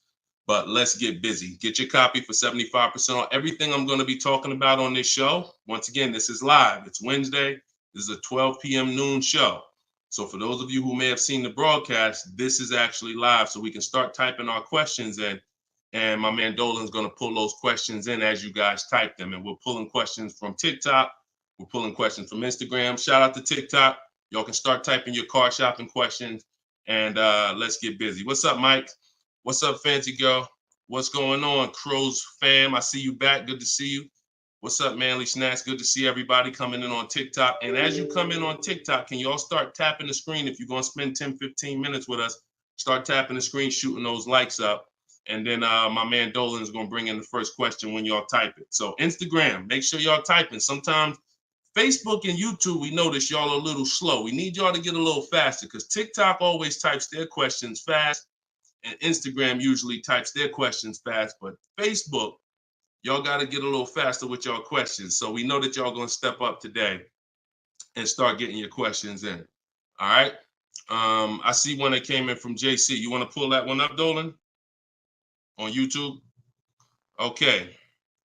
Our best deals, are they made from the comfy confines of our home, or should we hammer it out at the dealership going toe-to-toe, jab for jab with the salesman, finance, and sales managers? Well, you have no leverage when you're face-to-face with someone. And leverage is what gets you good deals. Leverage is what, oh, we up to 500 likes on TikTok already. Shout out to y'all. Keep tapping the screen. Appreciate y'all. And tag a friend. Everybody bring your friends over. They need this just as much as you do. So what JC from YouTube just asks is it better? He's basically saying, am I gonna lose something by not being in the dealership face-to-face with a car salesman? You know, am I losing something? And it's a good question, but you're losing something by being there. And let me explain why. You're losing something by being there because your leverage in a negotiation, it comes from you talking to other people and having other offers. Let me give you a real example so that you can really understand that. When people are negotiating for your business, you're going to save the most money without trying. You go into the supermarket. Do you have to try to find the best deal on laundry detergent? Do you have to try to find the best deal on, anything, spaghetti sauce? No. Why? Because companies are actually hoping that you look and see that they're the best deal. Hey, look, we're on sale this week. Hey, look, choose us. They're trying to get your attention. They realize they're competing with all these other brands and they don't mind. So even with a TV, I always use a TV for example. If you go out to buy a TV right now, is anybody on here worried about overpaying for a TV in 2024? Anybody? And I always want to remind people, as you new people come on, this is live. This is Wednesday, our 12 p.m. live call. So our 12 p.m. live show. So you can ask your questions. This is not our rebroadcast. So what is anybody on here worried about overpaying for a TV? Anybody? No. Why is that? Because you already know that companies are competing to sell you a TV. Sony, TCL, Samsung, all of these companies are competing. Therefore, you're not gonna overpay. That's what we bring to car buying. In a nutshell, y'all, if I can wrap up what I'm trying to show you with Cars from Home, the reason why my brand is called Cars from Home, my book is called Cars from Home, my library is called Cars. The reason is because it's a mindset. It's a mindset. You're bringing the same mindset you would bring to shop for your TV to cars. And you don't overpay. You don't have anybody on here worried about having buyer's remorse for the TV. Look, Fancy Girl, Kiki, no. Look, RJ Newscom, no. Look, Patrice on Instagram, no. So no one on here is worried about overpaying for any of these items that years ago, we used to be worried about overpaying for TVs, but not anymore. So when you start staying at home and getting multiple offers and kill your programming that the car business has programmed you into thinking that you need to go in, then you're going to see how much money you save quicker. Okay? Who's not a good negotiator? As you come on, I want y'all to answer this question. Who's not a good negotiator? I see you, Yayo. I see you. Okay, I see you, Fun Times. Welcome, Tone Bud. Who's not a good negotiator? Just type me if you're just, Deshone, it's not my thing. I'm not really, look, Crow's fan. No, I'm not. What's up, Tom? Julia? So all of these, look, John C on Facebook. No. William on TikTok. No. All of these people are not yet. Danny on Instagram. So what I want to tell y'all is you no longer have to think you need to be a good negotiator to win with buying cars. You're going to start making people negotiate with each other. And that's multiple offers. So if you're buying your next car and it's a new car, you're going to get at least 5 offers from 5 different dealers. And if you're leasing your new car, you're going to get at least 5 offers from 5 different dealers while you're at home. And if you're buying a used car, you're going to stay at home. You're going to look at the entire used car market on all the marketplaces. I teach 8 marketplaces. You need to be everywhere a used car is. These are like if you were buying a TV, to continue to use that example, you wouldn't just be on Walmart.com, but not be on Amazon. You wouldn't skip Best Buy. You wouldn't skip PC. Wherever there's a TV, you would be. It's the same thing. And y'all are going to save more money than you've ever saved, easier. This is how you take control and have your confidence, and you are empowered. Okay? So that's the answer to your question, JC. You don't lose by being at home making dealers bid. You lose by being in dealers going one-on-one. Okay, great question. Shoot the next one up, Dolan. All right, this one is Mr. Martinez on TikTok. Do they require a credit check with the request? Now, that's a good question. They'll make you think they do. Whenever somebody requests your credit for a quote, just know that that's a tactic. This is why you don't want to be in dealers talking. Remember this rule. Never talk numbers for a car in the dealership. Okay? Never talk numbers in the dealership. You want to only test drive the car. Now, it's a little different with a used car. New cars, leases, never talk numbers in the dealership because you have no leverage there. It's continuing to go back. You have no leverage inside the dealership. Now, when you are requesting your quote, you're going to the dealership site. In my book, my book is called Cars from Home, 7 Steps to Saving Time, Money, and Avoiding Dealerships. Everything that I'm teaching y'all is out of one of those 7 steps. Now, when you get to the point where you're getting offers, we're not using third-party websites because dealers pay for those leads. We don't want dealers paying any extra money to a company to get in touch with us. We want to go direct to dealers' websites. This takes 20 minutes. If you do it my way, you're going to the dealer's website. In my book, I have a link to the dealers, each brand. You put your zip code in and it'll pull up all the dealers. Now, as you go to these dealers' websites, you're doing a copy and paste. Copy and paste. And now, what are we saying in that first message? What we want, what we're looking for, when we can purchase. We're not talking about numbers yet. We just want to see who has a car.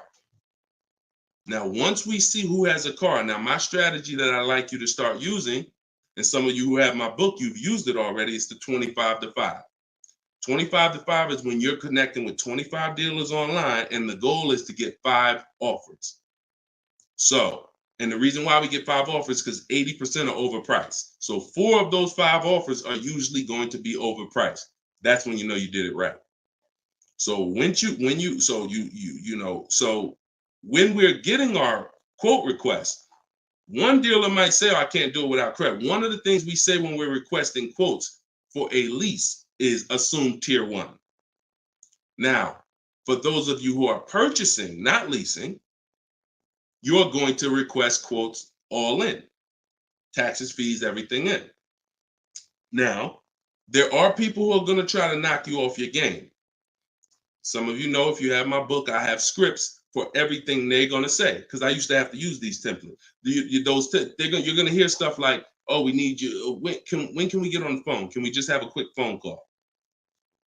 My script for that is, I'm going to be handling my whole process from home. I'm only going to be talking to the person who actually makes the best offer. And then you always end with a question. So you will always ask. You never want to end your communication online just end with a statement, because they're trying to get you on their agenda. You're trying to keep them on our agenda, which is, you're either going to let me know what car you have. Do you have a car that matches what I want? Second, once I confirm you have a car that matches what I want, can you give me an offer for it? That's what we want. And everything we do is to stay on that agenda. Does that make sense? When you're leasing and you're buying new cars, you have to have an agenda, because, again, I'm trying to teach you, I want you shopping with strategy. I've been doing this, helping people since 2021. We've helped over 8,000 people, probably 6,000 with my book, another 2,000 with our video program. So this, we know, works. I'm not telling you something that I'm hoping works for you. You just have to do it. But what you're going to have to do is stick to the agenda and realize that my only two purposes is to find out, does a dealer have a car that matches what I want? And can you make me an offer on it? That's it. And now I have scripts in my book that do that. For all of you who just came on, this whole show is sponsored by my new book, Cars from Home. And you can get your copy for 75% off. It's normally $97. It's a digital book, because I need to update it as things change in the market. And if you got a print book, if I printed a book and now I mailed you a book, now you got the book and it works now, but when you go to use it a year from now, some things may change, some websites may change and whatnot. Now you got to buy another book. So this book is a one-time, you get upgrades as I upgrade it, and I probably updated it at least 4 times since I launched it. So get your copy for 75% off in my TikTok bio, but you only got 30 minutes. Once 30 minutes passes, it goes back up to $97, which is still a great price, by the way, because you're going to save thousands of dollars using it in my Instagram bio and my TikTok bio. So you're never getting to the point, Mr. Martinez, where you are giving a person an opportunity to run your credit, because everything you're doing is at home requesting information. So as long as you get into the business of being at home, writing and requesting prices and seeing which dealer is going to offer you the car for the best price, you're never going to be in a position where you need to be giving your credit, because there's no reason. And if you give your credit, you really fell for the game, because now they locked you into them, which is the goal. So no reason for everybody, no reason to give credit to give somebody our credit to get an offer. All right, go ahead, Dolan. Next one. Type your questions. I see a lot coming in from Instagram. I'm in the dealership right now. Vital on Instagram. Keep that up. Keep that up, Dolan. Vital just said I'm in the dealer right now. Now, if you're there negotiating, then you're never going to get the best deal. You're never going to get the best deal. Understand, y'all, I'm not playing games. For those of you who don't understand what we really do here, like, this is Greg right here. Greg used our strategies. He got a $56,000 Kia EV6 win. He got it for $527 a month on his lease, no money down. That's through bids. That's not through negotiations. Danielle's lease, $44,000 Audi A3. She got it for $550 a month, no money down. You know, this is on a purchase here. Sean bought, and some of you may have these cars and look at your payments. And you're going to say, Dad, Deshone, I got that same car, man, and I ain't get that price.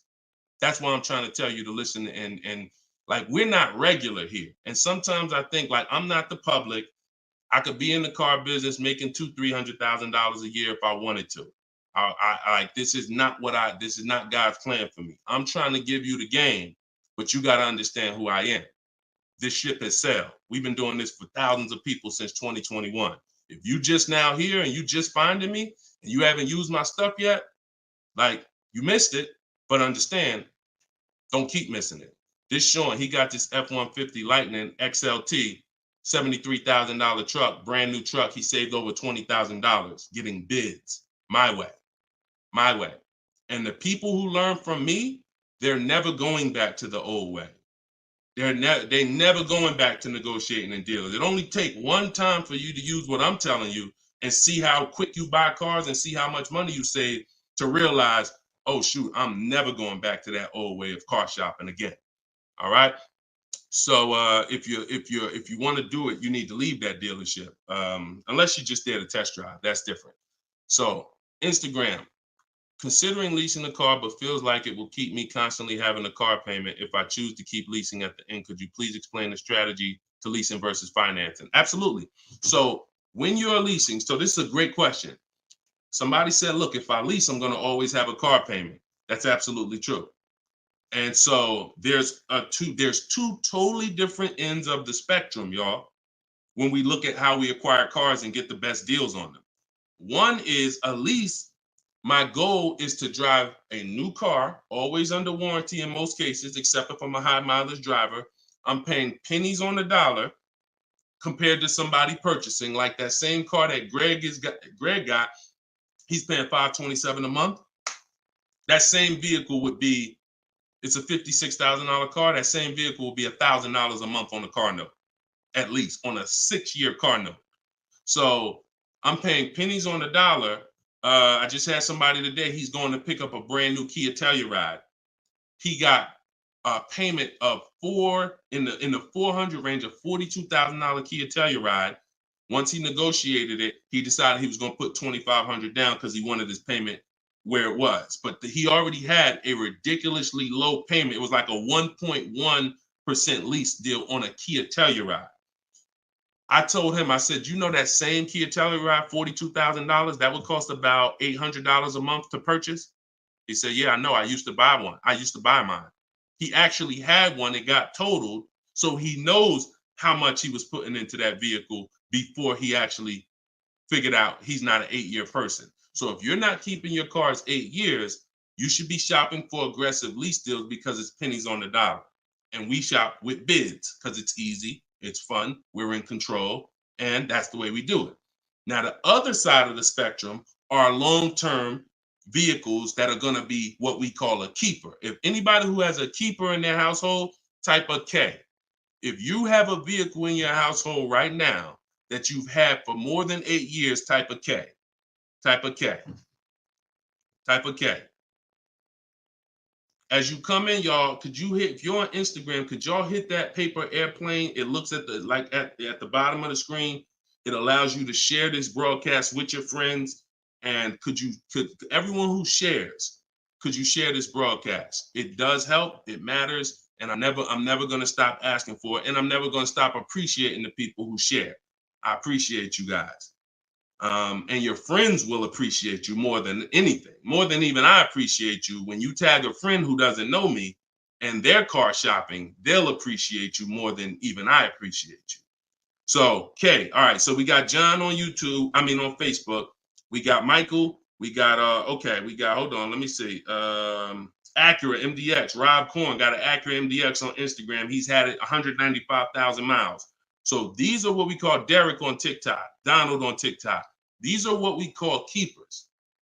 These are vehicles that, someone asked a question about understanding if I always have a car payment, if I lease, can we please explain the strategy of leasing versus financing? I just told you the benefits of leasing. Now, all those benefits come at a price. Now, the other side of the spectrum is the long-term keeper vehicle where now we have outlived depreciation because the unseen expense is the one that's killing you. The unseen expense is depreciation. When you buy your car today for $30,000, tomorrow it's not worth $30,000, right? Tomorrow. You can buy a car today for $30,000 and bring it back to the dealer tomorrow. They're not just giving you your $30,000. You've lost money in one day. That's depreciation. Now you can sit that car outside your house and you can have that car. You don't drive it 1 mile. You never even touched it. And you go out there and a year later, is it worth $30,000? No, right?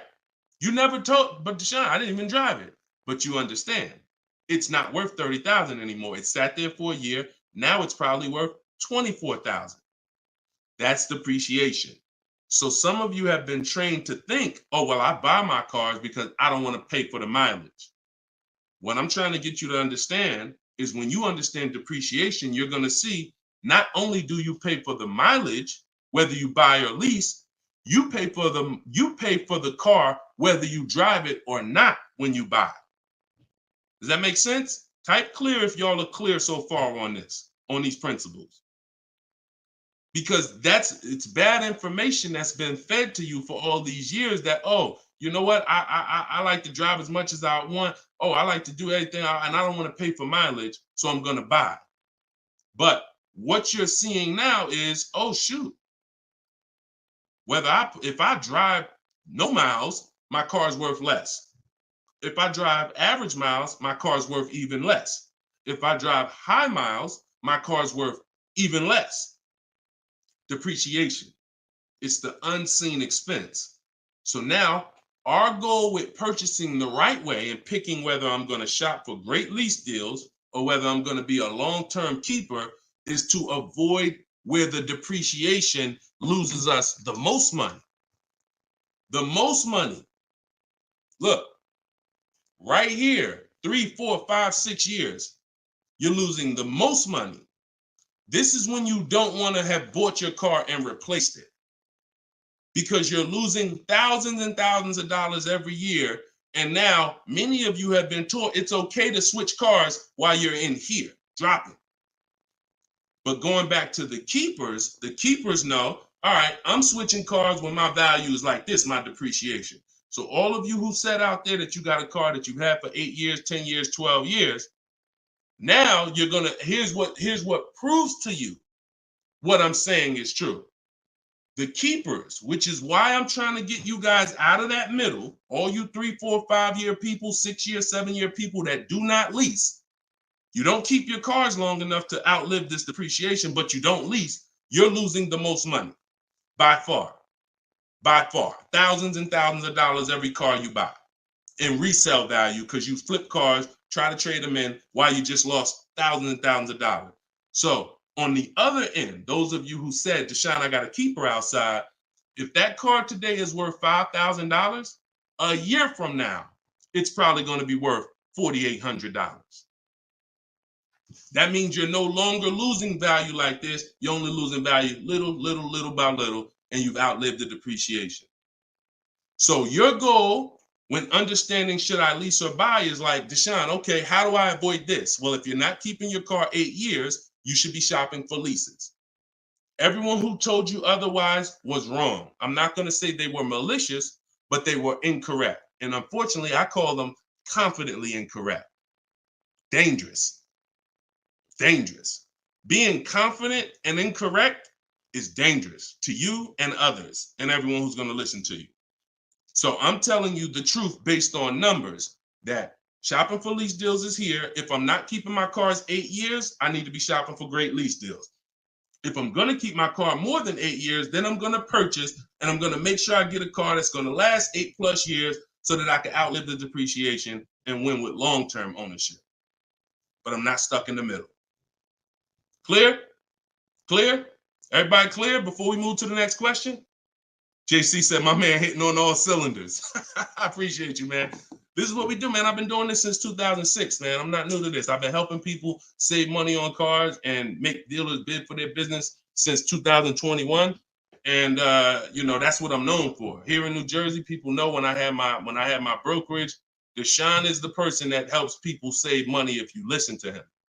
If you don't listen to me, God bless you. I wish you the best. All right, so for all of you, cue the next question up, y'all. For all of you who just jumped on, this whole show is sponsored by my new book. Everything I teach is out of my new book. It's called Cars from Home, 7 Steps to Saving Time, Money, and Avoiding Dealerships. It's normally $97, but as part of our launch, you can get your copy for 75% off. It's a digital book. It'll be in your inbox in literally 3 minutes. And if you're on TikTok, you won't leave the broadcast, so you don't have to wait until the show is over to click the link in my bio, get your copy, and then you can come back and listen to the rest. Same thing on Instagram. And we got something in the comments for Facebook and YouTube. You guys can click the comment section, or if you're watching us on television, you can scan the QR code with your phone. All right, let's go, Dolan. Shoot that next one up, brother. Let's keep these questions coming, y'all. Keep typing them. And again, we're live right now, Wednesday. This is our Wednesday 12 p.m. live stream. I want to make sure I keep saying that because we broadcast these shows all day long so that some of you could tell your friends if they missed the live show, they can still see the broadcast. But right now, it's Wednesday, and this is our 12 p.m. live. So ask your questions. This ain't a rebroadcast. JC said, could you please share with us your insights on how to best eliminate dealer add-ons, addendum lists from the deal?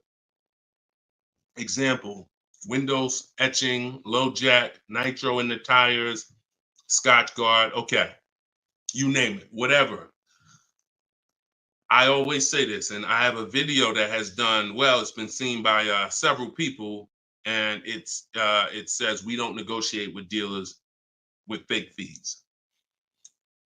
You can see, what I need you to know is 80% of dealers are overpriced. 20% are trying to beat their competition, and they don't mind competing. These are the best people in the world. These are the people you want to find and buy from. But there's 17,000 new car dealers in this country. There's 100,000 used car dealers in this country. Somebody tell Isaac on TikTok that we just answered that question. So if there's 17 million new car dealers in this country, 17,000 new car dealers in this country, and 100,000 new car dealers, used car dealers, and 80% are overcharging, then you need a strategy to find the 20%.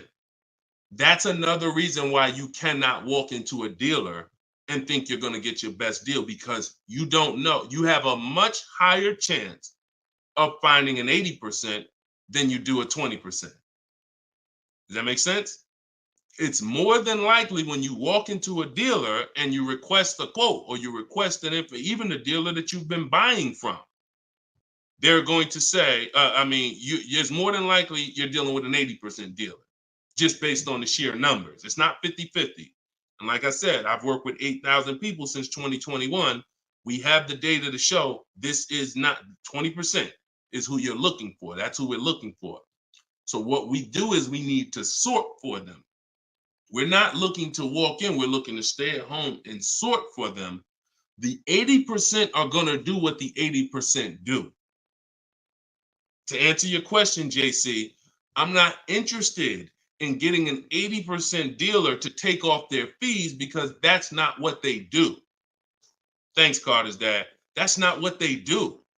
They charge fees. People pay fees. People who walk into them and buy the old-fashioned way. Your friends. Some of my friends who don't know me, most of my friends know me though now. So, pretty much everyone that knows me in real life uses what I teach. But some of your friends, pretty much any of your friends that ain't doing what we teach, they're out there walking into dealers. And the 80% are going to do what the 80% do, as long as people keep paying it. As long as people, all right, man, well, look, you're going to have to take some of that off. It's made up to begin with. So how do I win if you're taking off $2,000 of fees you made up, and then I think I won? How's that a win? So the tactic is, the worst kind of people are going to start so high. It's called padding the deal. So when you walk into the dealership, I'm padding the deal if I'm the worst kind of person. If I'm somebody who I bounce from dealer to dealer, I make a lot of money, but my customer service scores are low, but I make a lot of money, so I always have a job. Now what I'm going to do is, you're going to sit down, and I'm going to say, all right, which car are you looking for? Which car are you looking for, Diana? All right, Miss Roberts. All right, here's what we're going to do. Okay, so it's going to be working out about $650 a month. All right. Shoot, that seems kind of high. Here's the problem when you're in a dealer. You don't even know if $650 was the right starting point. Maybe the real starting point was supposed to be $550. But I'm going to start you at $650 because I know psychologically you need to think you won. See, pay attention to this. Pay attention to what I'm telling you. Selling you a car, the way the car business has programmed you, it's not about you winning. It's about making you think you won. It's a psychological game that car salespeople are trained heavily for. So when you come in and I tell you it's 650, or when you look at that car and you see it and you're like, the window sticker says 42, but when we sit down and I say, okay, we got this fee and we got that. All right, so asking price is 45,700. And you're like, wait, but the window sticker says 42. But yeah, these are the add-ons that we have. All right, now I'm starting so high that I can take off money to make you think you won, and I still end up winning because I really didn't take off anything. So this is why we don't play the games of back and forth with fake fees. What we do is we sit at home, we get bids, we look at, if we're looking at pre-owned cars, we're looking at the marketplaces, we're narrowing it down, because my strategy for shopping for used cars is different than new cars. New cars and leases, we use something called the 25 to 5 strategy. That's when we reach out to 25 dealers to get 5 quotes. Used cars, we use the multiple marketplace strategy, where we go to all the used car marketplaces and now we look at what the low price is in the market and we sort it down to our top 3, top 5. And then we take it, we got to make sure there's no fake fees on them, because that's a tactic they'll use on used cars. Fake fees, put a price out there. So everything is a screening process. That's what I want you using, a screening process, a sorting process, so that the best deal reveals itself. You don't negotiate for it. But we don't try to turn 80% dealers to 20%. They're never going to be that. Maybe they will if we change the whole industry, and they won't be able to keep their job if they don't change. But for today, 80% dealers are going to do what 80% dealers do. That's not our job. Our job is to find the 20%. Clear? Good question. Great question. Shoot the next one up, Dolan. We're live, y'all. This is Wednesday. This is episode 5 of Car Shopping Questions and Answers. We don't usually do a live show Wednesday. It's usually Monday, Tuesday, Thursday, and Friday at 12 and 3 Eastern time. So that's the schedule. If you're like, man, Deshone, I want to make sure I tell my coworkers, I got people in my church, they need to see this. Tell them Monday, Tuesday, Thursday, Friday, 12 p.m., 3 p.m., we're here live. But all day long, we rebroadcast these lives so that even if they miss it, they can watch the show and watch the rebroadcast. Go ahead, Dolan, shoot the next one up. What if your car is damaged and you want to trade it? Okay, great question. And what you'll notice is a lot of people are going to ask the same question you have, because many of you are in the same situation. So what if your car is damaged and you want to trade it? It depends on how bad the damage is affecting the value, in my opinion. So let's say you have a vehicle that is barely drivable. You're selling it in its worst condition, and it's making, example, let's say you got a BMW, older BMW, the transmission's slipping, or the transmission's out, it doesn't drive, or it needs an engine. Something where literally the integrity of the car is totally compromised. That car is almost worthless. That car is going to be worth $500, $1,000, depending on the year, the mileage, $1,500. Meanwhile, if you put a used transmission in, this is why I'm an advocate. I preach you should always have a great local mechanic, a great local service shop in town that you use when your car has no warranty left. You must have this if you truly want to win, because these guys are usually 30, 40% of what a dealer is going to charge, because they don't have that overhead. So what I'm doing, if I got an older BMW, no transmission, a Nissan, no transmission, I'm going to get a transmission from a salvage yard to get a used transmission, a used engine, pay $2,500, drop that in, and then sell the car like that. And I can tell you that that's what my father did. Like, my father bought a GMC Envoy 2009, maybe 4 years after he bought it in 2013. So it was 4 years old when we got it for him. Then maybe 3 years after that, the engine went. So he got a used engine. He's been driving that car since like 2017 with the used engine, and he's getting ready to sell it, and he'll probably get $4,000 or $5,000 for it on Facebook Marketplace, because he's a low mileage driver. So you see how literally he could have went from switching a car when it was in its worst condition taking a loss for it versus investing the right money with the right person, getting the right engine, right transmission, drives it for a couple more years, and then can still pull a couple $1,000s out of it. Y'all clear? Y'all see how? Y'all see how? Type dollar signs if you understand that. That's the win right there. Not taking the loss and saying, all right, let me just get out of this car, it doesn't drive, and just taking the L. Big financial loss. Now, if you don't have major damage, then I wouldn't say fix it. If you're gonna go and you got a couple nicks on the car, then it might cost you $500-600 to get the nicks touched up, but then the value of the vehicle only changes by $500-600. So it was really a wash. You put 500 out, the car's worth 500 more. You want to only repair stuff that when you spend the money, you get double back what you spent. I put 2,500 in, it increased the value of my car by $5,000. And that's typically my opinion and my rules on how I like to operate when it comes to damage. Yes, I'm actually live right now. And why is your name the Auto Advisor? We got the Auto Advisor on TikTok. Go ahead, shoot the next one up, Dolan. All right, this one from YouTube. Alberto Romo. My car has some equity. Dealer called me if I want to trade it for a new one. Car has less than 30,000 miles. Should I do it? Who's getting calls from dealers right now begging them to come in and look and let them buy your car? Who's getting calls? Who's getting emails? Who's getting letters right now from dealers? Fancy Girl Kiki said me. You're getting calls, you're getting emails, you're getting letters. Hey, Ruben, we'd love to buy your car right now. Hey, Isaac, we could get you out of your car early. Come in right now. A lot of you, right? I see a lot of you. The reason that's happening, look, he's saying lock on Instagram, me. So the reason this is happening, y'all, is because they're depending on you letting the dealer be your first offer for your car. Now,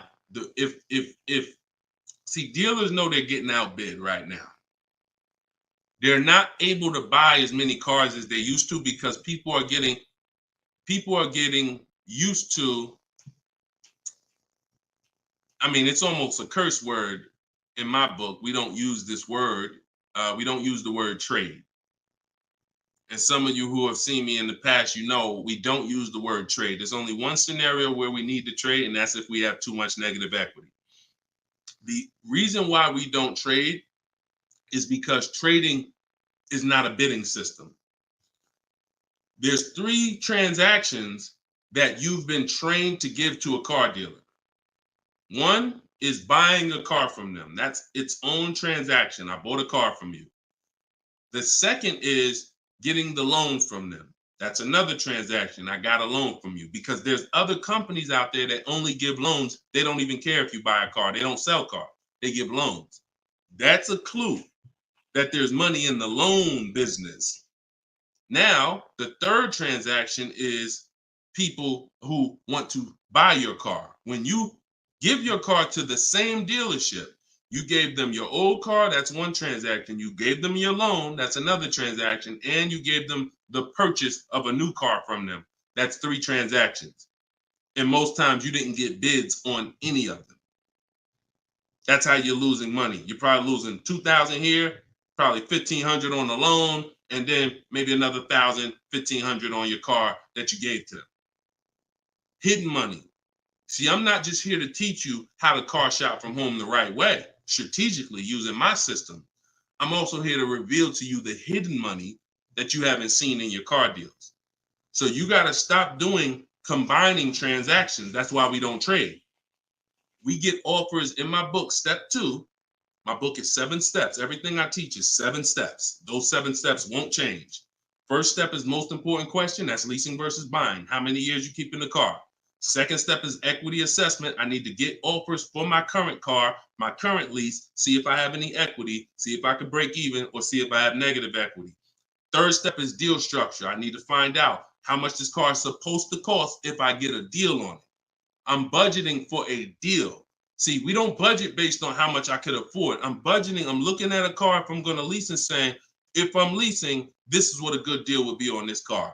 I'm budgeting if I'm purchasing, this is how much I'm coming up with. Watch this. Many of you go in and I only want to spend no more than $500 a month. Or hey, I only want to spend no more than $30,000. You end up spending $570, or you end up spending $31,500. Or they say, hey, yeah, we got you to $30,000, but what about the taxes? All right, well, I guess I'll just put that on a credit card. So you end up going over budget because you shop with your max budget in mind. We never shop with our max in mind. We shop with multiple goals below our max so that we always, no matter where we land, we're under our max budget. That's step 3. Step 4, we do something called shopping, not buying. We don't mix the two with my system. Shopping is deciding what you want. Buying is step 5 when we go into the market and we start getting offers on what we want. But when you get to step 5, you're in the market getting offers. Step 6 is paperwork and protection. All that paperwork that you need to know. All right, do I need this product? Warranties, all of that is step 6. And then step 7 is delivery. So everything I'm teaching you falls under one of those 7 steps. And I'm trying to get you to use a system instead of winging it. If you don't wing it, you'll be fine. But step 2, Alberto, is the equity assessment, where you're getting offers to find out what your car is worth.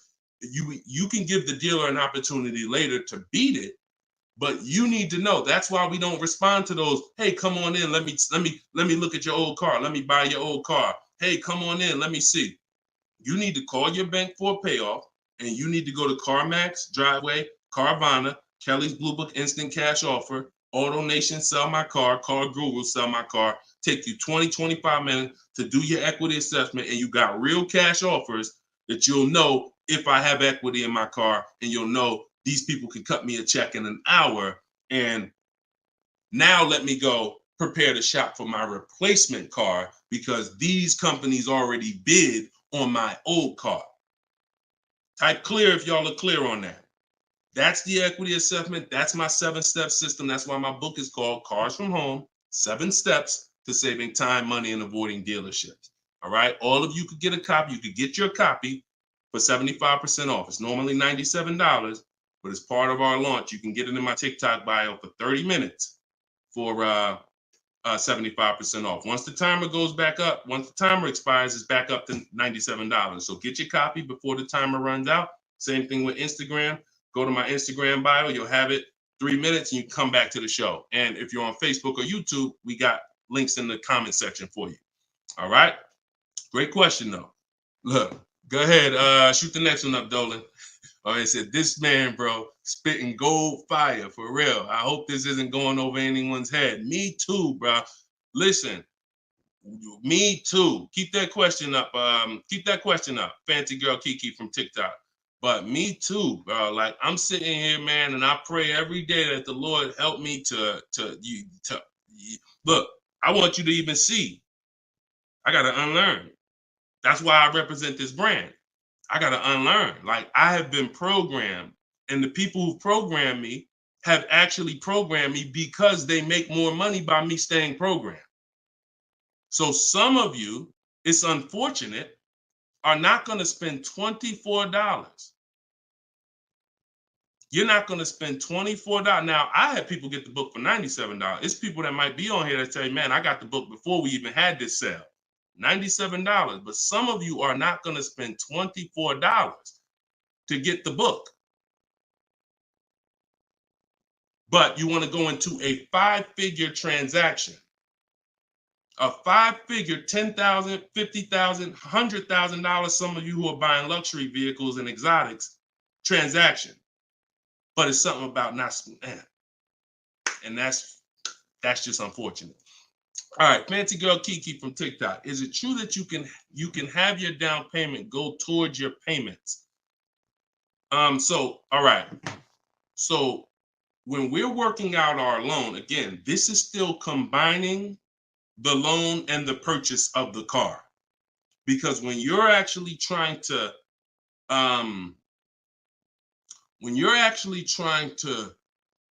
figure out and hope your down payment goes towards the payments and actually goes towards the car versus you basically just giving it to the dealership or maybe losing it to, not going to the car, you're mixing.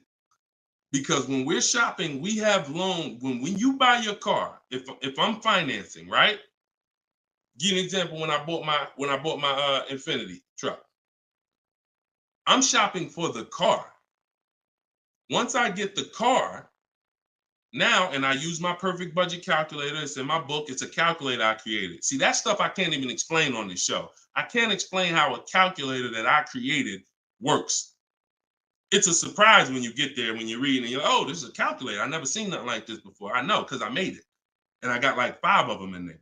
So, but when you're trying to do what it does, I can tell you how to do this manually to some degree. When you got to know what you can spend.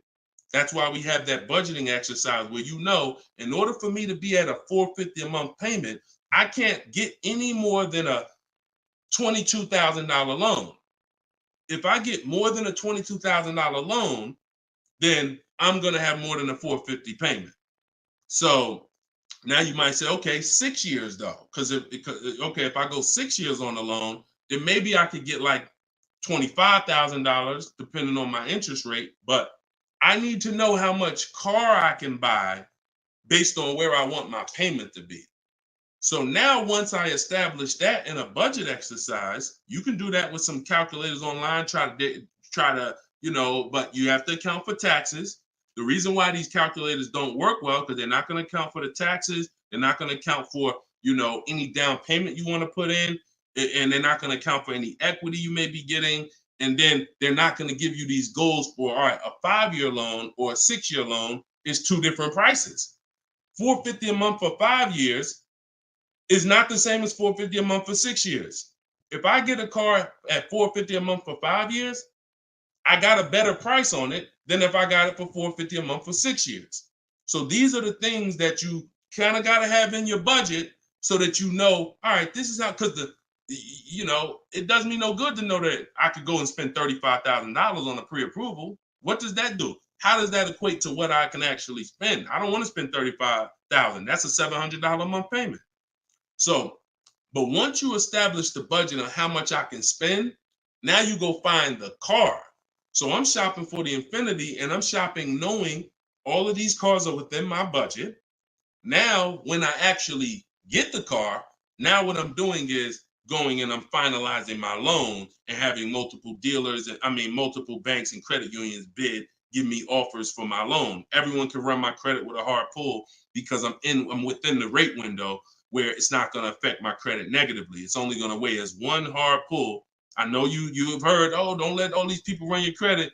If you do this right, according to how you're supposed to rate shop, you can Google rate shop. In fact, I'll show you right now. I'm going to share my screen so y'all can actually see. See, it's the information you don't know that's costing you. It's the information that you don't know that is costing you. Look, if I go to Google and I type in rate shopping, Experian. Experian has a whole article. Let me know if y'all can see my screen. Hold on. Oh, wait, hold on. Entire screen. Look. So I go right here. Rate shopping. They have a whole article about how to properly rate shop. And let me see. Look, the FICO score window is 14 to 45-day period, depending on which version is used to calculate the score. So we do it in 2 days. We do it in 2 days. So we don't even use the 14-day window. That's why we don't let anybody run our credit with a hard pull until after we already find our car. So now you come in and you are I'm letting all these people run my credit to get their offers for my loan, their offers for my interest. And then what I'm doing is whoever makes the best deal there, I'm calling the dealer and I'm giving the dealer an opportunity to beat it. Because the dealer has another 7, 8, 10 banks that they might, let me see if I can beat that because I like to earn the business. And that's what I call the bank bidding war blueprint. So I'm putting that when you get my book, you actually get the bank bidding war blueprint because I haven't combined it with my book yet. It's going to take me probably about 30 days to combine it into my book. So I just send the book and I send the bank bidding war blueprint. That strategy right there is called the bank bidding war. So we're not worried about if our down payment's going to go to the car, because our loan is always worked out with the bank, not with the dealership. Okay? Separate these things. When you start separating these things like I want you to, you're going to see I can't get into the same trouble I used to get into. Okay? Go ahead. Shoot the next one up, Dolan. Great question. Are you even actively selling cars, or are you just selling books now? No, we're all in the education business. I haven't sold cars since 2020. TikTok, what's the best way to approach a used dealership? From home. All the marketplaces.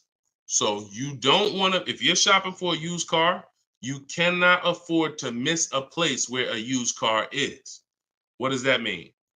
Car Gurus, Auto Trader, Carfax.com, CarMax.com, Carvana, Driveway, eBay Motors. There's 8 marketplaces that we use. Vroom used to be on there, but Vroom's out of business now. So, and we don't use, people will say, why don't you use Auto Tempest because it pulls inventory from all of it. We don't use a third-party site, because what it's doing is pulling, it's not going to pull all the inventory, because no one's going to give this third-party site permission to just pull all their inventory, and now people start going to the third-party site instead of coming to them. So we just go direct to the marketplaces. And then the first thing we're doing, once we know our budget and what we can spend, we're going and we're looking for our car. But we are not going, the first thing you need to do if you want to get, y'all know, like, what I'm famous for is teaching people how to get below market deals from home. Below market deals. When you're getting below market deals, you have to realize there's 2 other categories of most people paying. Some of you have been paying market value. Some of you have been paying above market value.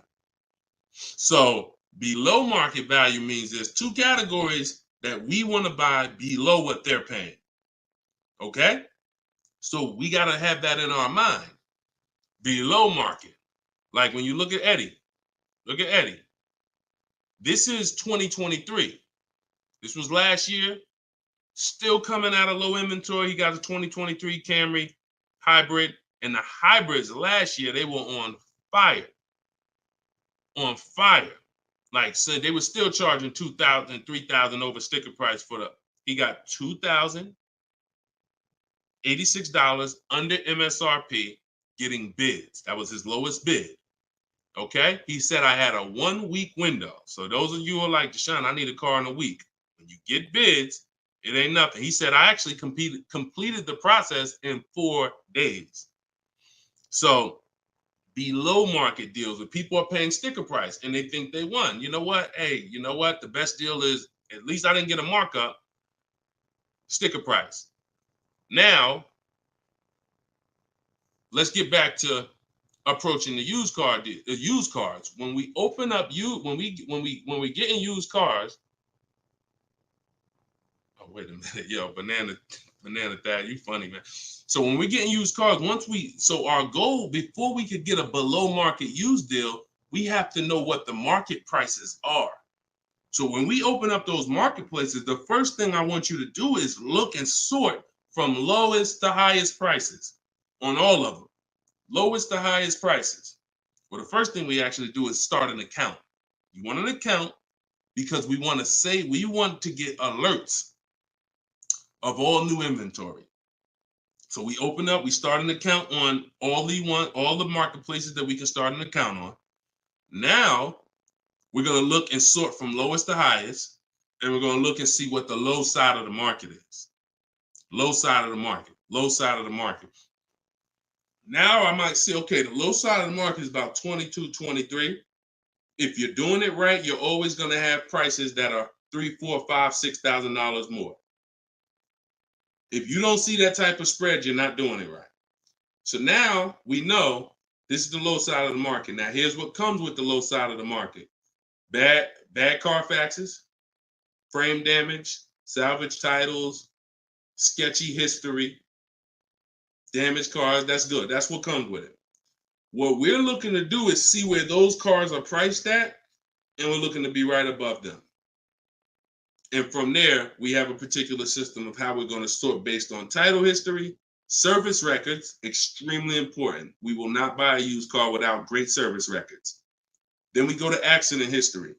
There's a couple different types of accidents: serious accidents, airbag deployed, vehicle towed. All of this is serious accident. I appreciate you, JCAA. Shout out to the sharers on TikTok.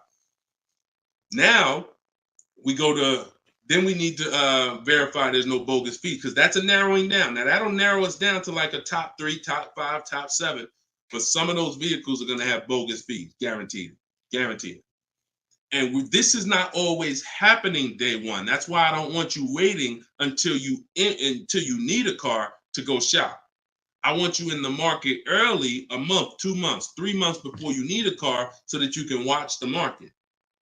And when you can watch the market, you have much more leverage. You have much more flexibility. You can say no. You can see where the price trends are, and you can get alerts. Many times, it's the alerts of the new cars that's going to be the car you take down. Because when you once you know the low side of the market, now you're getting alerts. Every new car that hits the market, boom, soon as it hits, I can look and see, oh, that's priced on the low side. Now I look, oh, shoot, frame damage. Oh, shoot, salvage title. Oh, shoot, whatever. And eventually one pops up and you're like, oh, good Carfax. Oh, good title history. Boom. And now we're preparing to get ready to take that car off the market. We can't test drive used cars until we're ready to buy them, though. That's the only reason we can't do 100% of our used car deals from home, ever. New car deals, we've had people throughout, use my book, in my course, everything. 100%. Dealer delivers the car. That can happen. New cars and leases, 100%. Used cars, we can't. You must go to the dealer. You must see the car. You must drive it. And then that's when you're taking that deal across the finish line right then and there. Okay? That's a overview of what I call my multiple marketplace strategy. If you do that, you win. I mean, there's no guarantees in life. So I'm not here to guarantee, but I am here to say, you haven't had strategy. When you're using strategy and boundaries, you haven't had boundaries or strategy. You add boundaries and strategies to your car buying, 99 times out of 100, you're going to win more than you used to win. All right? Go ahead, Dolan. Shoot the next one up. Does your book teach how to sell and grow? I don't really know what that means. Sell and grow. This one's from TikTok. Do I get a discount for paying cash for a car? No. I know a lot of people told. Who was taught you get a deal for paying cash? Type a $sign if you were taught you get a better deal for paying cash. I got the book, the cheat sheets, awesome. Service connected. Don't use the cheat sheet. If you got the book, scrap the cheat sheets. The book is the nuts and bolts. The cheat sheets is an overview. I see you though. Use it. Win. So, all right. So you got Gina VL. You got I don't want to butcher your name, so I'm not even going to try. I see you on TikTok, though. I see Cozy Boy Nesto on Instagram. Okay, Monty. So my question was, who was taught you get a better deal by paying cash? All right. Now, I said type a $sign if you've ever heard this. Now, I don't want you operating with bad information. Let me tell you where this came from. And remember what I said earlier in the show. Earlier in the show, I told you, the car business is not about you winning. If you win, great, but it's about making you think you won. And I can only make you think you won based on what you tell me you need in order to feel like you win. So if you come in and say, listen, man, I'm paying cash, man, y'all got to do something better for me. I'm not going to sit here and tell you, well, you don't get a better deal for paying cash. Now, I would tell you, listen, I'm going to be honest with you. You can get this price whether you pay cash or not.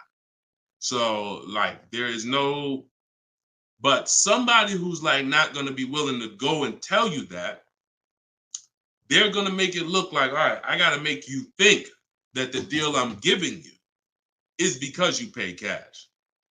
This originated from when dealers used to finance cars. There are still people And you may be one of them who think the dealer owns your car after you get it.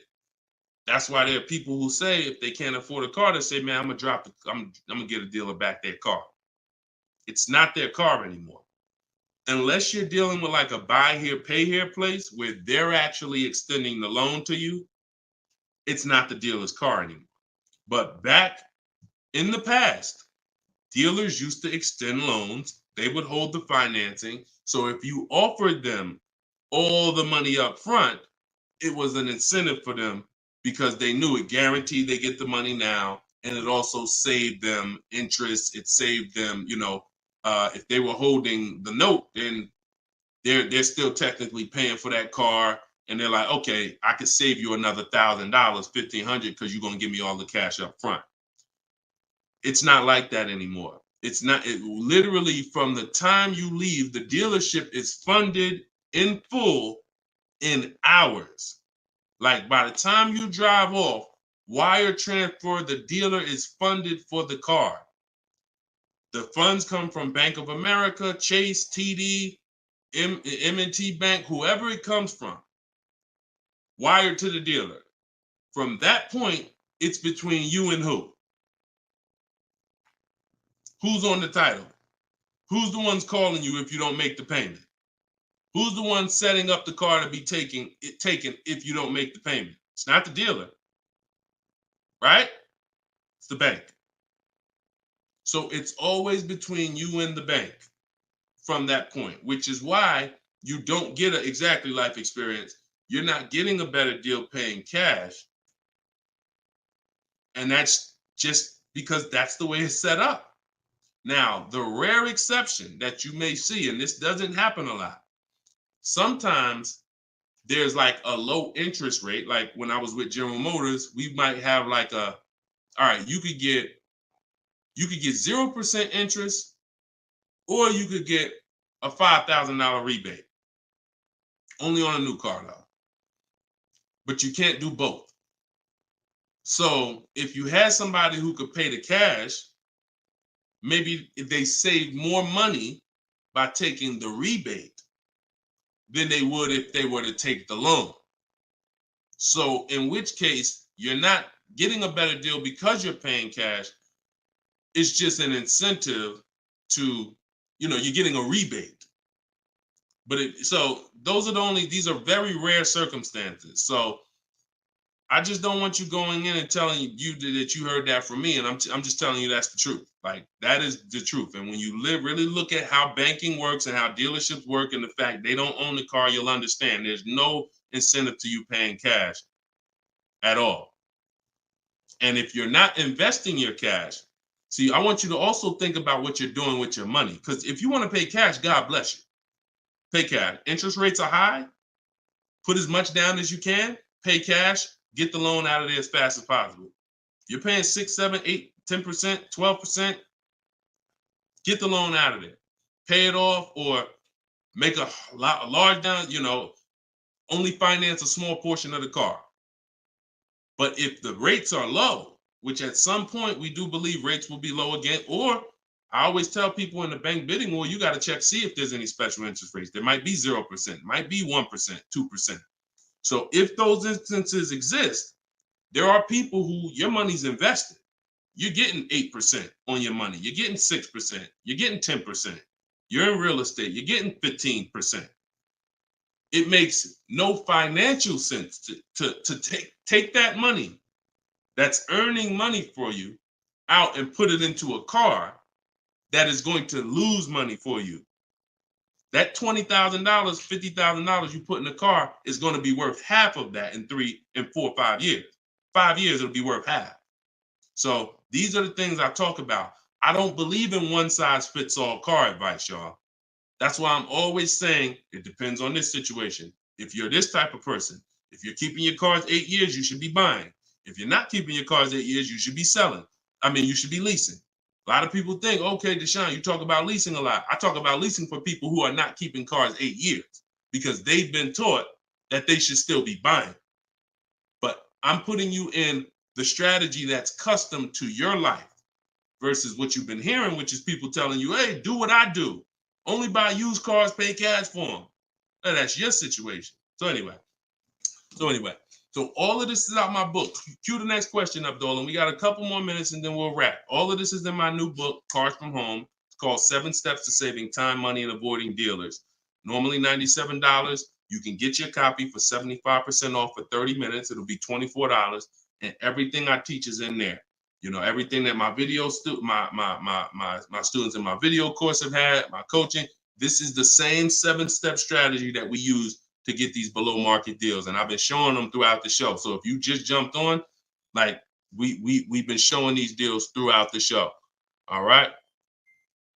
Go ahead, shoot the next one up, Dolan. How can we eliminate dealer ad? Oh, we did that one.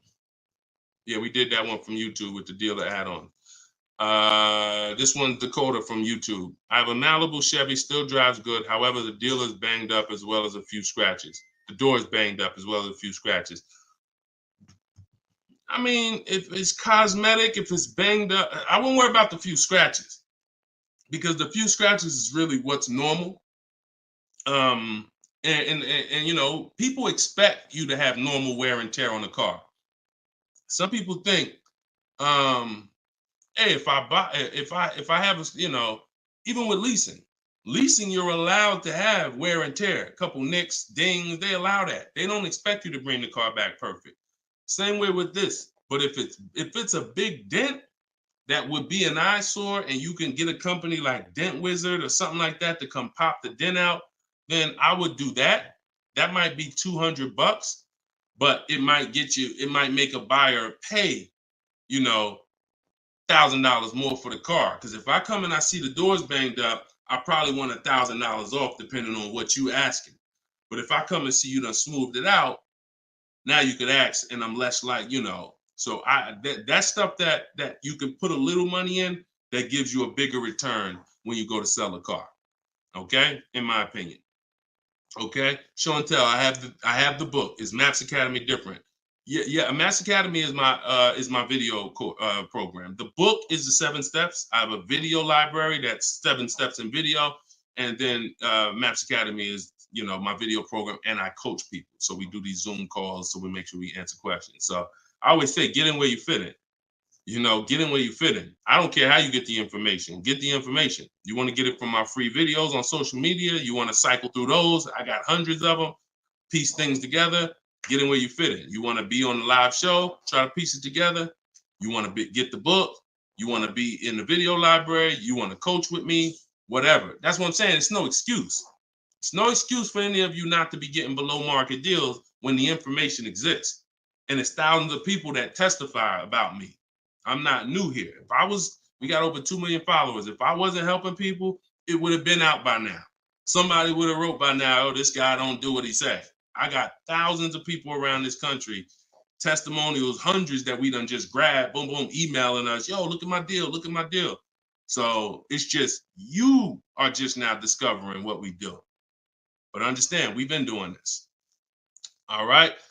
All right. All right. Go ahead. TikTok. What would be the sweet spot year in buying a used large SUV, Suburban or Expedition? Much as you could afford. You see, so when you look at quality, this is why I like to have multiple goals. Because what I like to do is I like to have a goal, right? 5-year loan, no down payment. That's one price. 6-year loan, no down payment. That's another price. 5-year loan with the money, you know, I might say, okay, if I have to, I can put $5,000 down. You know what I'm saying? Some of you, that's realistic. That's how you look at it. Man, if I have to, I got $3,000 I can put down. If I don't have to, I don't want to. That's why when you use my perfect budget calculator, which is in my book, step 3, when we're budgeting, we're deal focused budgeting. Here's what you want to know. If I want to be at $450 a month, how much is $450 on a 5-year loan, no money down? All right, that's one purchase price. Now, second tier, $450 a month, no money down, 6-year loan. I told you, I pay more if I had $450 for 6 years than I $450 for 5 years. So that's the next step up. Then I say, okay, 5-year loan using my down payment money. And then my max budget would be 6-year loan using my down payment money. But understand, I'm still under my max budget. I don't care if I have to go, and then we have another step where some of you have an old car. You have an older car, you're going to be selling it. You got 3,000 equity, you got 5,000 equity. That's also in there. So then it'll be no down payment, no equity. No down payment, no equity, 6 years. Down payment, no equity. Down payment and equity. See, all of this is below my max budget. Once I do a 6-year loan, my down payment and my equity, I'm not mad because I'm still under my max. Now, if I go above that now, if I wanted to do 5 and now I'm doing 6, or if I want to do $450 a month and I'm doing $480, now I've gone above my max budget. So my system for purchasing, we use this for new cars, used cars. Anybody who's getting a loan, this is what we do. This is in my book. My calculator generates those 6 goals for you. So when we say sweet spot, my first target is that first goal. That's my first target. When I went shopping for my Infiniti, I was looking for a car under that first price. Couldn't find it. Jumped up to the next tier. Couldn't find it. Jumped up to the next tier. And it was my 4th goal is where I found this one at. But I still had like $4,000 or $5,000 more that would have kept me below my max budget. So that's how you want to do it. Shorter loans, no down payment. Longer loan that I'll take is 6 years. I never recommend anything longer than 6 years. And then we start adding those resources that we have to it. And then once we tap out at the top, that's our max budget. 6-year loan, the most down payment money. And then if I have any equity for my car, I'm putting that all into the deal. And then as long as I find a car in any of those, and that's usually like a $10,000 to $15,000 spread, depending on, how much resources you got. That's a couple $1,000s right there. So that gives you the room to bump yourself up without letting a car dealer bump you up over your budget. All right? That's why it's called the perfect budget calculator. And I invented it. All right? Praise the Lord. Listen, I appreciate y'all. We've been on for about 1 hour and 15 minutes. We do these shows live Monday, Tuesday, Thursday, and Friday. Wasn't going to do one today, but you know what? I said, it's Wednesday. Let's jump on. Let's do a live. Let's get some questions. Let's get as many as we can. But this is what we do, y'all. You could tell your friends 12 o'clock and 3 o'clock, Monday, Tuesday, Thursday, Friday. You can meet me live on any of my platforms, Facebook, TikTok, Instagram, or YouTube. And we'll be doing this live Q&A to make sure you guys get what you need to save money and get below market car deals. That is the goal. So for those of you who like Deshone, I appreciate the show, but I want everything in one spot, man. I don't want to even have to come back to this show anymore. That's all in my new book, Car Shopping. It's called Cars from Home, 7 Steps to Saving Time, Money, and Avoiding Dealerships. You can get it for 75% off in my TikTok bio. It'll be in your inbox, and everyone who gets a car, who gets a book, right when you purchase, I give you a support email. So on that last page, you'll see a support email. If for some reason I don't give the support email out to the public because people just be emailing me with questions and all that, I don't do DMs. I don't do none of that because we got too many people to be doing DMs and all of that. Once you purchase this book, you get a support email. If for any reason your book doesn't arrive in 5-10 minutes, check your spam, check your junk folder. But if it's not there, then email us at support and we'll make sure we get you a copy right to you. All right. So use this information, get your book for 75% off. You won't pay the full $97 in my TikTok bio, in my Instagram bio, or in the comment section on YouTube or Facebook. We got a link in the comments for you, or you can scan the QR code. But that's what we do, y'all. Below market deals. That's the goal. Keep unlearning, keep relearning. I appreciate you. All right. See y'all on the next live.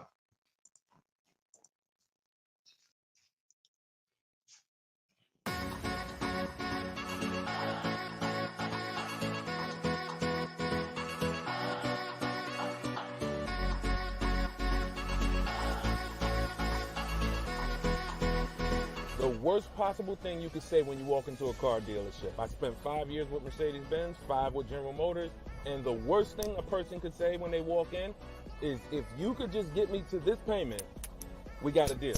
So your loan's probably still like 19, which means you got to pay to get out. You're upside down. It's called negative equity.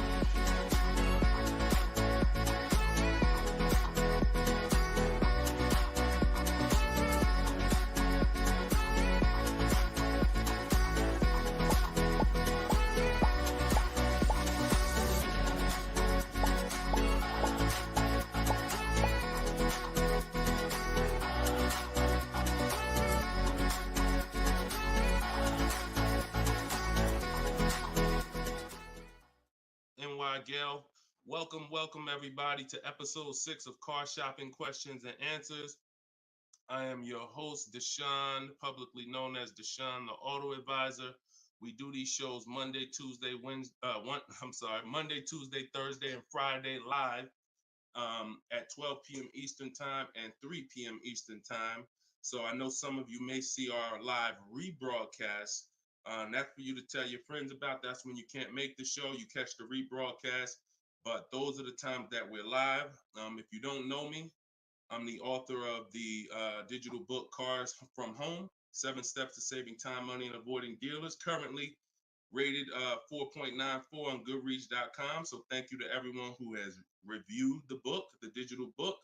All of you can get the copy for 75% off during the show for the next 30 minutes. You'll see when you click the link in my TikTok bio, there is a link, there's a button for you to get 75% off. So you won't pay the normal $97 price. Same thing with Instagram.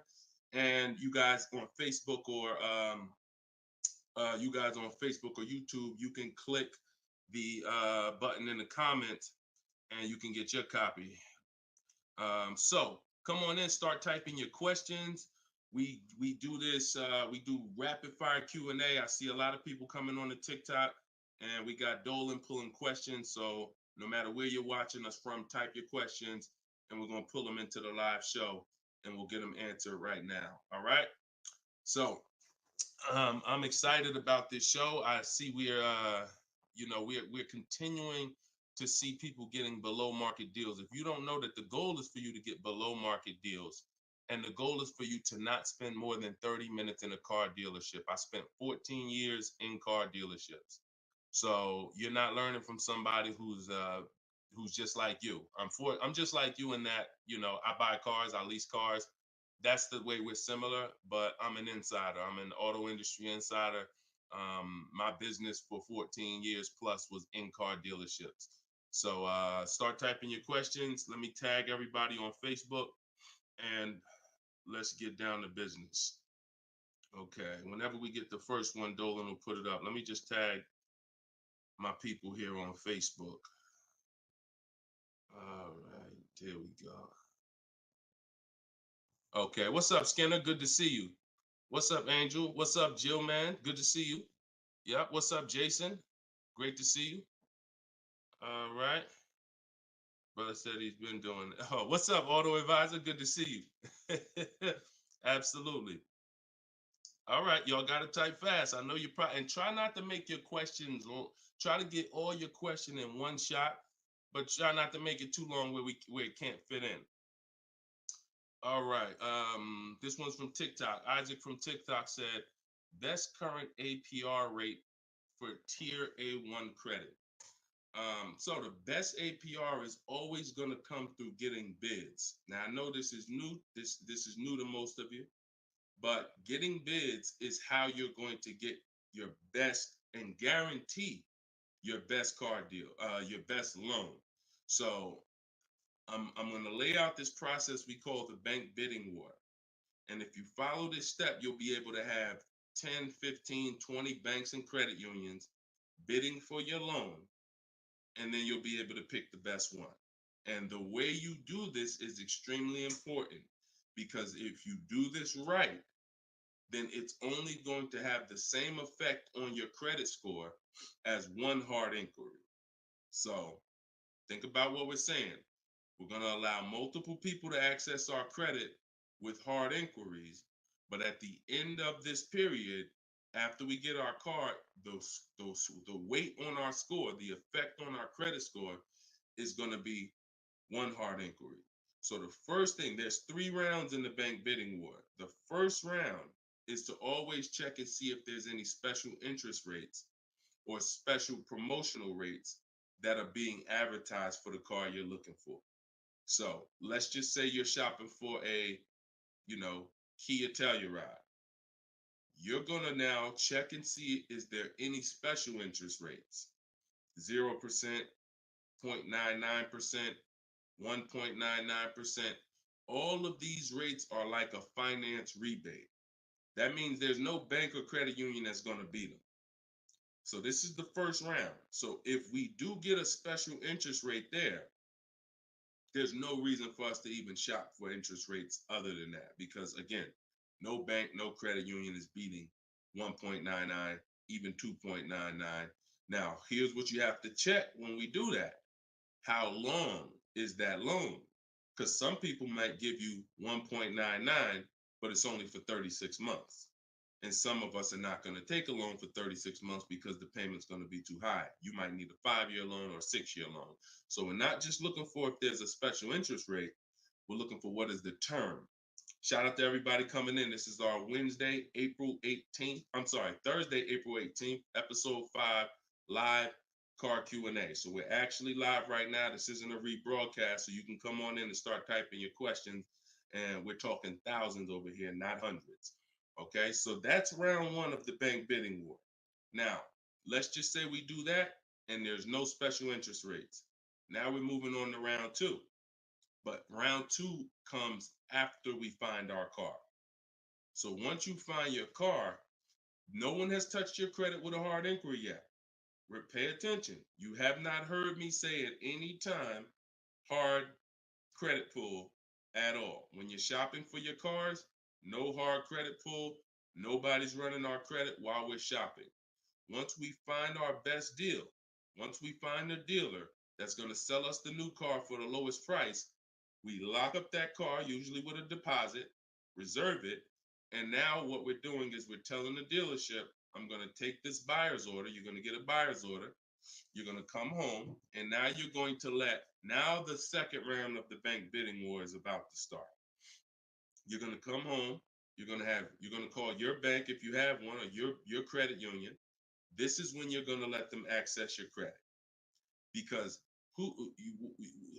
if you've ever tried to actually get a bank to tell you what the interest rate would be, like a pre-approval, many of them, and if you've experienced this, I want you to type a 1, many of them will say you need to have a car first, right?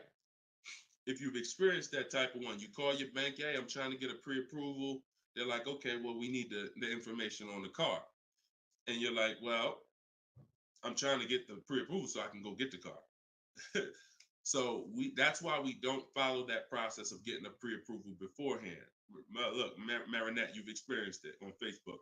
So when we look at having the buyer's order for the car that we reserved, you have everything you need now. You have everything the bank could want. And you're now going to call your bank, or if hopefully your bank and credit union has a website, you could do this all online. And you're going to get as many approvals, offers as you possibly can. In my book, I list a couple: your bank, your credit union, online banks, Lightstream, community credit union, everybody who can lend in your state, you want them bidding. This is very important because some of you haven't been trained to see. My job is to not teach you just how to buy from home and make people bid for your business. My job is to show you everyone willing to listen. If you're willing to listen, I'll show you where the hidden money is in your car deal. The money you have not been trained to see, or the money you've been trained not to look at. And the people who have trained you not to look at this money are usually the people that's making the money. So you have to see that one point. Let me give you a scenario here. Let's go to an auto loan calculator so you can see how much money is just in your car loan. Just in your car loan. And we're going to do a couple different interest rates so y'all can take this serious, and you'll see why you need to be getting multiple bids for your interest. So if I'm buying a $30,000, if I'm looking to borrow $30,000, let's take $30,000 for an example. Average, pretty good average. Average price of a car is probably higher than that, but let's use 30. Now, if that interest rate is 5.99, total interest paid is $4,791 over the course of 5 years at 5.99. If the interest rate is 7.99, total interest paid is $64.89. That's over $2,000 difference. 2 points, $30,000 loan. Now, some of you are going to be borrowing more than that. Some of you are getting $50,000 loans. Interest at that same 7.9 on a $50,000 loan is $10,815 over 5 years. Now, if you can get 2 points less, 5.99, interest is $7,984. This is $3,000 difference. So, do you see how if you're not getting the best loan offer just as serious as you're taking trying to get the best price, you get a good price and then you'll give it back to the bank who's giving you the loan. So this is why we get big. So we're now going to let all these people run your credit. This is when you do your hard inquiry. You don't do it before this. Hard inquiries, credit unions, online banks, your bank, your credit union, everybody's bidding now. And now what you're going to do, once you take the best offer from that round, that's round 2, that's when you're going to call the dealer and you're going to tell them what that best offer is and see if they can beat it. Because the dealership has another 7 to 10 to 12 banks that they're going to be competing to try to get your business. So this is the bank bidding war. So when I created this product, and if you do this right, as I said, what I know you were taught, who was taught, be honest, we're live right now. This is our Thursday, 12 p.m. live. Who was taught, don't let people run your credit. When you have multiple inquiries, it lowers your credit score. Who was taught that? Type me if you were taught that. Don't let these banks, don't let people run your credit. You can't have all these people doing hard inquiries or they're going, it's going to jack your credit score up. All right, look, that right was taught. Okay, look, Lisa, I see you. Hold on, let me go to Instagram so I can see our Instagram comments over here. I always got to go to Instagram Live. Okay, Diana from Facebook, I see you. Hold on, let's get Instagram in the building. Give me a second. All right, Marinette. All right, Marinette. Okay, I see you. D, I don't even want to try to pronounce your name, but I see you on Instagram. So it's partially true and it's partially wrong. You have to do it the way I just laid out for you. That's called the bank bidding war. And if you want to prove this for yourself, you can simply type in rate shopping online and you'll see this is how the credit union, this is how the credit bureaus allow you to rate shop. So they'll give you 14 to 45 days to do it. If you do it like I just told you, it'll only take 2 days. 2 days. One day you're doing all your stuff at home. We're getting all our lenders at home to bid. The next day, we're getting the dealers to get their lenders to bid. And then we're making a decision on who got the best offer. So don't ask yourself. I never want you asking yourself. I never ask myself, did I get the best deal? That's a question of disempowerment. That's a question of weakness. We don't want that. What you should be saying is, following this process, I guarantee I got the best deal because I got offers from all these banks. I can't get offers from 15, 20 banks and not guarantee I got the best rate.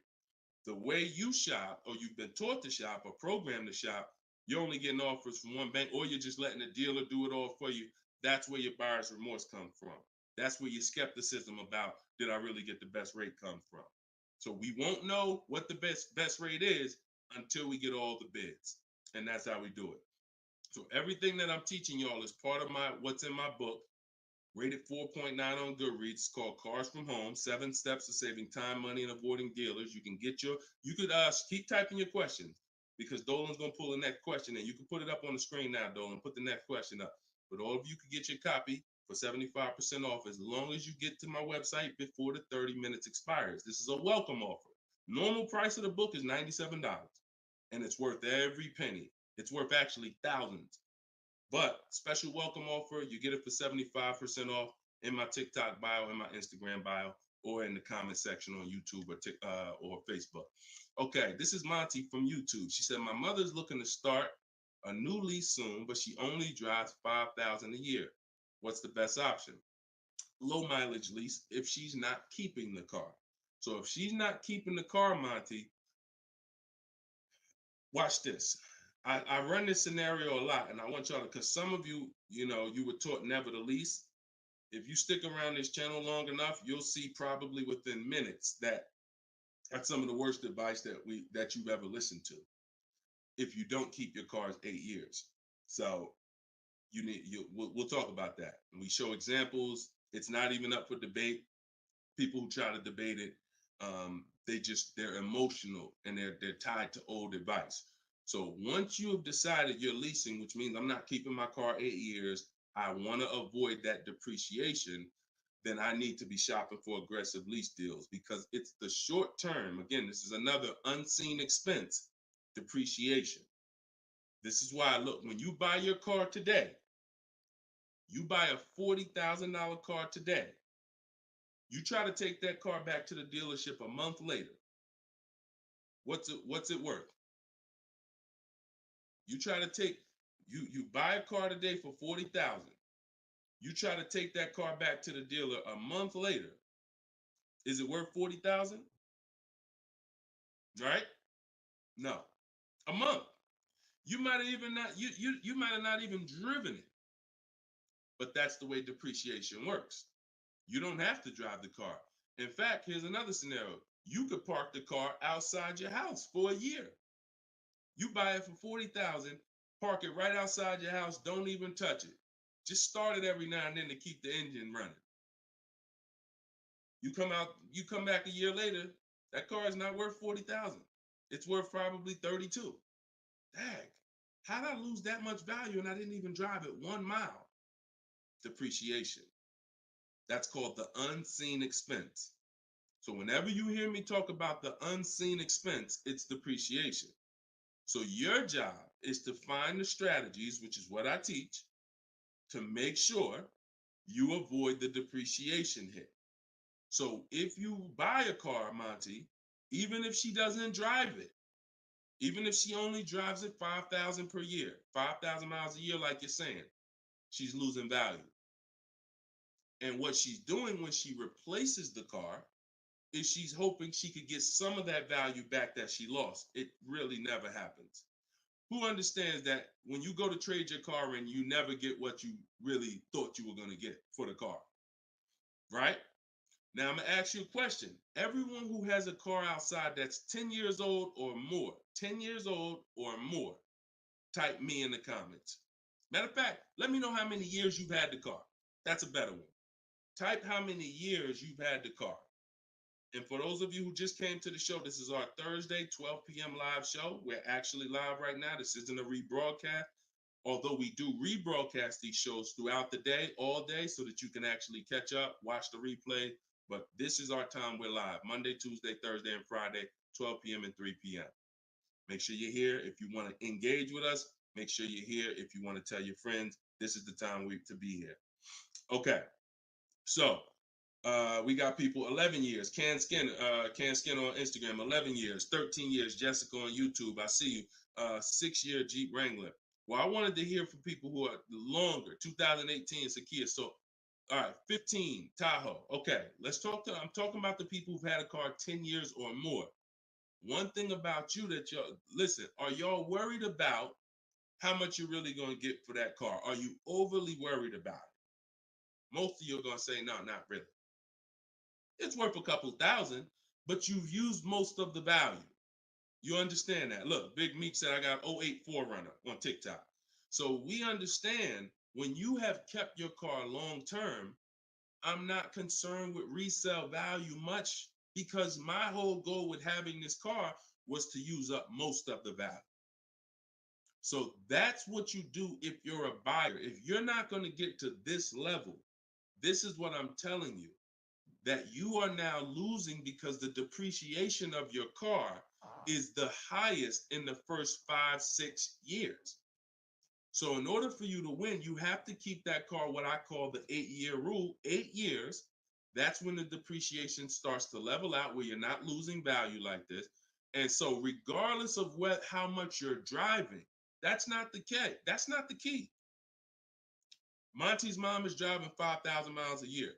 Who's a high mileage driver driving more than 18,000 miles a year, type HM?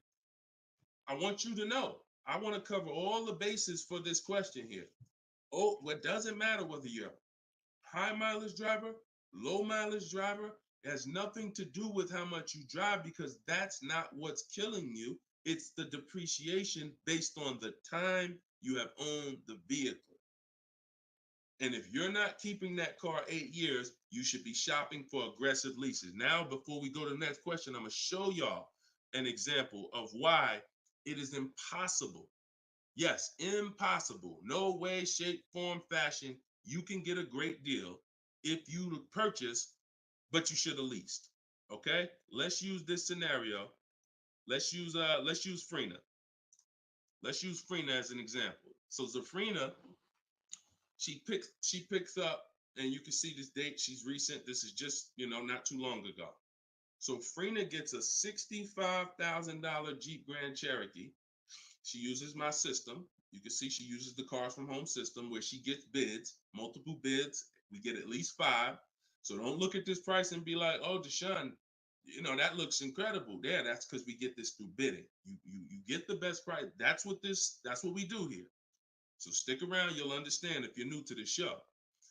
But she's paying $579 a month for a $65,000 Jeep Grand Cherokee. Just so we can, let me level this out for y'all. If she pulls up to someone who decided to purchase because they didn't understand leasing, or they was taught never lease, so they're gonna go in, they want that same truck as her. Let's just assume they got a ridiculous, how much is a great discount on this Jeep? I want to use your numbers. Type in the comments, what do you think is a great deal, a great discount? She go in just don't be realistic though.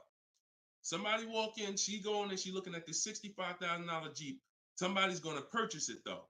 What would be, because I want to show y'all that even at the best discount that you could name, realistic though, you're still going to lose if you purchase compared to somebody who leased. Go ahead.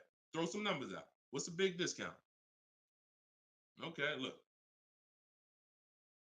All right. I'm going to make up a number because it's like, okay, 600. No, not a payment. Not a payment. I'm talking about, okay. Aux the Pro said 20%. Now, we already know saving 20% off a new car is pretty much never going to happen, right? We can agree. That's usually never going to happen, 20% off the price. Let's see how much 20% is. So 10% would be $6,500. 20% would be $13,000. So let's say they knock $13,000, an impossible discount. Somehow we do something never been done before. They end up getting this car for $53,000. $53,000. Every $5,000 on a loan is how much per month, y'all? Some of you know, some of you seen my videos, some of you been on the show before. Every $5,000 on a loan is about how much per month? $100. Exactly. So let's do this math now. Continuing to drive this point home that there is no way for you to get a great deal when you purchase, but you should have leased. So the same person who just got this unbelievable, never gonna happen discount of 20% off a brand new car, $53,000, what's their car payment? $53,000, car payment's about $1,050 a month. $1,050 a month for 5 years. Let's just say they take another year on the loan. They say instead of a 5-year loan, let's take a 6-year loan. $900 a month for 6 years. Freena's paying $579. Is that sinking in? Type $ if that's sinking in. that, whoa, you telling me, Deshone, the same price that this person just got, and she got a ridiculous lease on it, she's paying $579 a month, even if a person got an never gonna happen discount. I literally just took what my man here on Instagram threw out, and he knew he was throwing out something crazy by saying 20%. Even with the 20%, payments $500 a month more than Freener got leasing it. Now let's do one more scenario here. One more. See, all of this is what I'm teaching. This is in my book. This is why the book is 4.9. Goodreads.com. Thank you to everybody who's reviewed the book, Cars from Home, 7 Steps to Saving Time, Money, and Avoiding Dealerships. One more scenario. Let's throw a used car in here. So we already looked at Freener's deal, brand new, great lease. Second, brand new, never gonna happen discount. Now let's throw a used one in there. Let's say somebody says, you know what? I'm looking for a hold on, I want to put that back up, Dolan. Let's keep that up because we're talking about this scenario. So please put Freener's deal back up on the screen, Dolan. Matter of fact, here, I got it right in front of me. All right. So we got third scenario here. Somebody now is saying, all right, I'm gonna find that truck used though. So instead of 65, good price on a used one. Let's say we find one that's like 40% off, 3 years old. Again, I'm using extremes to show y'all. So some of you are like, Deshone, if you're using extremes and it's this different, dang, I've been overpaying by not understanding leasing. Yep. I wish I had Dave Ramsey here. I wish we could get Dave Ramsey on the show. You know, I wish he was in the audience. I wish him, because unfortunately, look, shout out to Dave. I know he has the right heart, the right intentions, but he has the wrong information. He's what I call confidently incorrect. That means dangerous. You're dangerous. When you're confident and incorrect, you're dangerous to yourself and others. So now, used car, somebody gets this car, they knock 40% off the price, and they get one for like $40,000, $65,000 truck. I got one 3 years old. I paid $40 for it. Every $5,000 we just said is about $100 a month. 40 payments, $800. You take a 6-year loan, payments $725. On a used one, we're no longer even talking apples to apples with the vehicle. On a used one, $579 Freener's paying, $725 for a 6-year loan on a used one, 3 years old, 1 year on the warranty left. Then you're on your own. $1,000 a month to buy a brand new one. See, son, you getting mad yet? Are you getting mad yet at the people who taught you not to lease? Now, who should be? Because some of you, if you just tuned in, you might be thinking, oh, Deshone, so should I only lease? No. If you are not keeping your cars 8 years, then you should only lease. Because when you buy, if you keep the car long enough, you can win. Because you're going to pay double what Freener's paying if you buy a brand new one. You're going to pay more on a used one, but eventually you pay off the car, you keep it 8, 10, 12 years. The longer you keep it, you can catch up. You're still not going to, you get what I'm saying? Because Freener's always going to have a payment. If she keeps leasing, she's always going to have a payment. But if you keep buying your cars, trading them in 5 years, trading them in 6 years, trading them in 4 years, you are no way, shape, or form even close to this. You're thousands and thousands of dollars away. There's thousands of dollars more every year coming out of your bank account than someone who understands leasing. Yeah. Tell your parents, tell your cousins, tell your brothers, tell your spouse. This is what I've been ranting about for years, trying to get you to understand. That's why I say there's no way to get a great deal if you don't understand. If your deal's on the wrong foundation, no way to get a great deal. It's impossible, no matter how much you save on the car. Okay? So yeah, we go deep on that today. Good. I'm happy we got a chance to go deep. All right. I see a lot of people typing $signs. You understand. All right, Dolan, shoot the next question up. Skinner, I see you on YouTube, man. It's real. It's real. This is what we do, man. I'm glad we gotta look. I'm the bad news first person, so don't think I gotta share the bad news first, and then but I'm also giving you the olive branch to like you can change this. You can start doing things different. You can start shopping different. You can learn how to make these people big. So go ahead, shoot the next question up, Dolan. Let's keep them coming. We're Thursday. We're live right now, y'all. So if you just jumped on the show, this is our live 12 p.m. show. Type your questions, and can y'all tap the screen on TikTok? Can we shoot those likes up? Can we? If you're gonna spend time with us and you're getting value out of what we're doing, I need everybody who's getting value hit the like button and start tapping the screen if you're on TikTok just to show that. Run those likes up. All right, I see it. See y'all lighting it up already. All right, Facebook, James. I'm an old school guy that was told not to let anyone run my credit. I'm not even sure how to download your book. Maybe you could walk us old timers through the process of downloading it. Unfortunately, I teach an online system. I'll be the first one to tell you my system's online. My system's right here in front of a computer. I've worked personally with probably 1,600 people personally in my coaching program since 2021. They got to know how to use a computer. I've had older people who get their children, who get their grandchildren come because and sorry y'all, my eyes are watering. I got a little something trying to jump on me, but we good. But I would be lying to you if I told you this isn't based on because we use copy and paste systems. You're sending emails, so that's one thing I can say. I wish I could, tell you otherwise. But if you want to use what I teach, I mean, now I've had people who get their grandchildren or get their children because my system to get great deals only takes 90 minutes. It only takes 90 minutes. That's why when you go to the page and you see my book, a lot of you are going to see the first thing I say on my website is this will teach you how to get below market deals in as quick as 48 hours. And the time you're putting in to get those deals is probably going to be about 90 minutes once you learn, as I walk you through my 7-step process. But you got to know how to use a computer. So I'm just being real with you. Like, I wouldn't tell you to get the book if you're not comfortable sending emails, copying and pasting, because it is an online system. So I would tell you, call one of your family members who's computer savvy.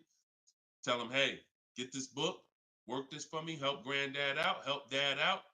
And not only are you helping yourself, but they'll now have a skill so that they can learn, so that they're now making dealers bid and they're at home. That's just me being as honest as possible with you. All right.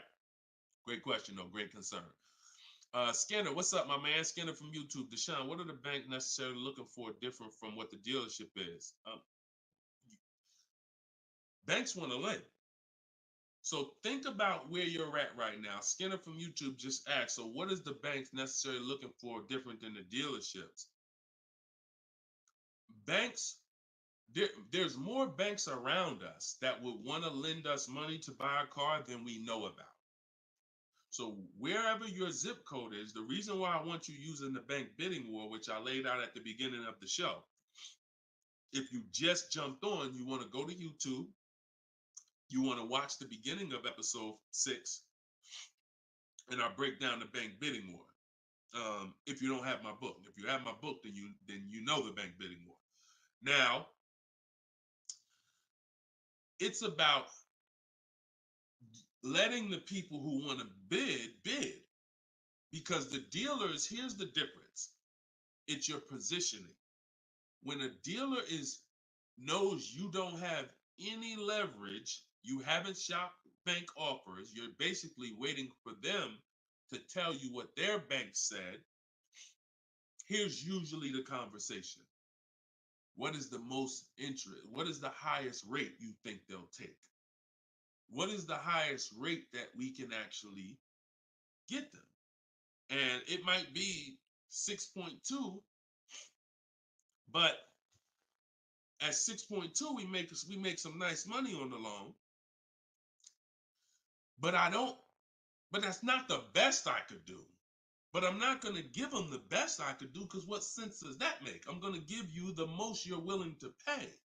So if I go out and say, look, we got you 6.2, your payment's this.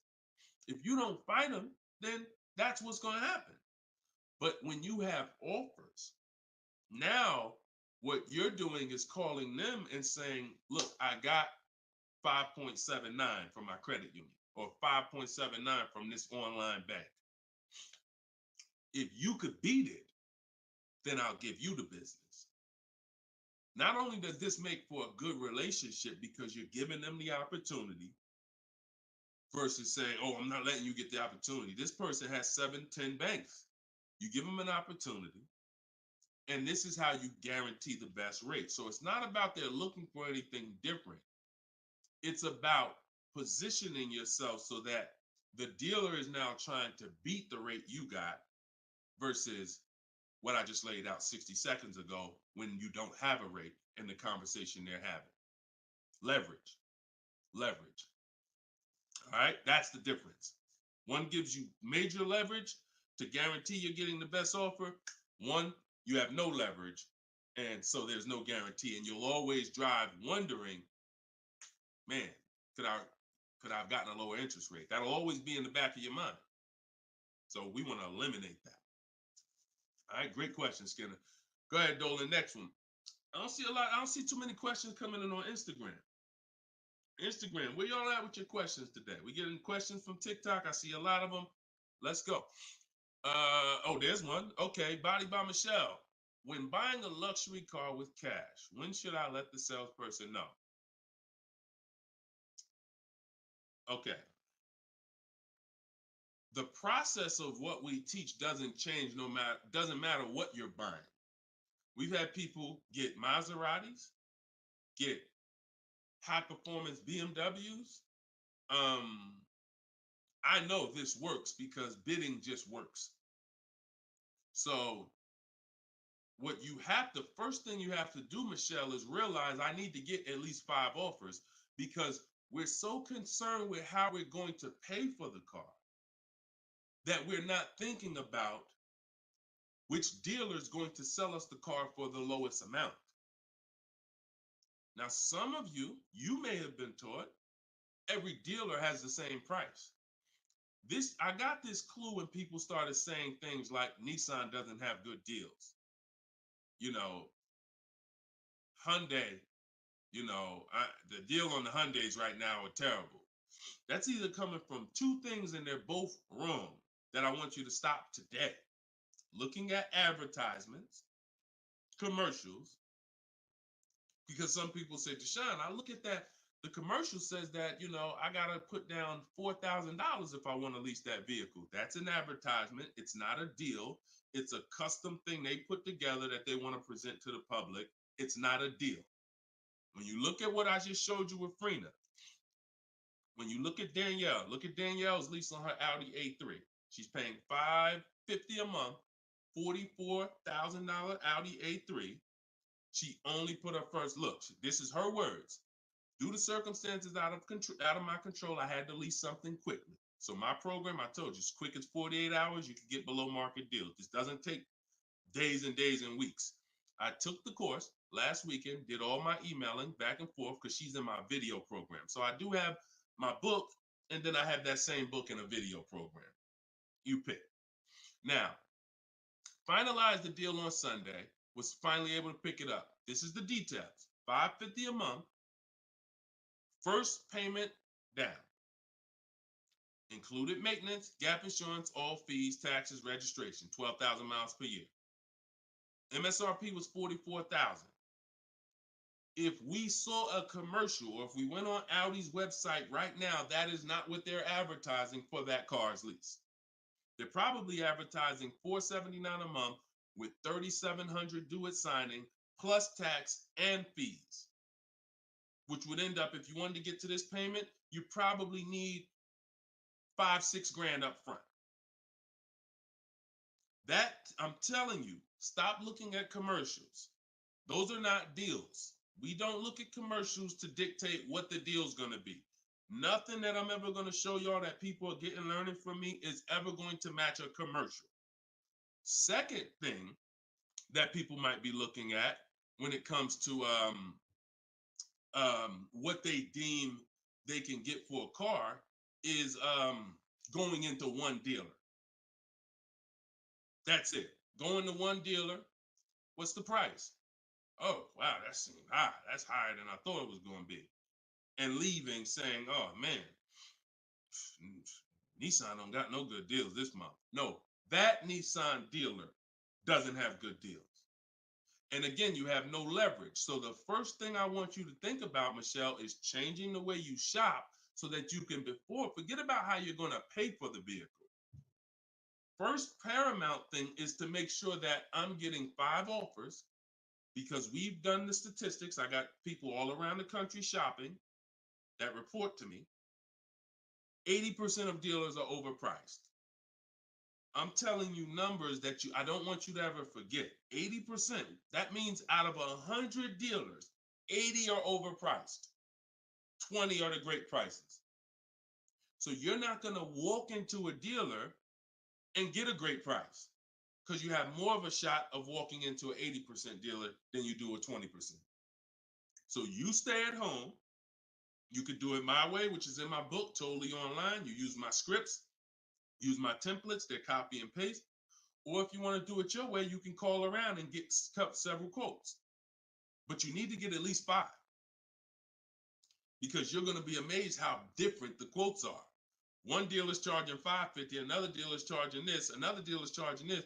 Hey, that's a $5,000 difference. That's the way it should be. That's the way it should be. Okay? So that's what you focus on, Michelle. Forget it. If you're going to pay cash, keep that in the background. People walk into a dealership all the time. You see it on internet. They make videos about it. Oh, I'm walking in, man, about to get this Lamborghini. Yeah, I want that black one right there. Boom. All right, write him up. Let's get him out of here as fast as possible before he realizes what he needs to ask. Okay, and he don't want to look like he's negotiating. You're going to overpay all the time. People celebrate the cars, but they overpaying for them. So don't focus on how I'm getting the car. Focus on, let me get these offers so I can make sure I get the best price. Once I get the best price, here's the cash. Okay? Great question. Shoot the next one up, Dolan. We're live, y'all. This is our Thursday, 12 p.m. show. We'll be live for about an hour. So we're going to try to get through as many questions as possible, but I don't like to give short answers.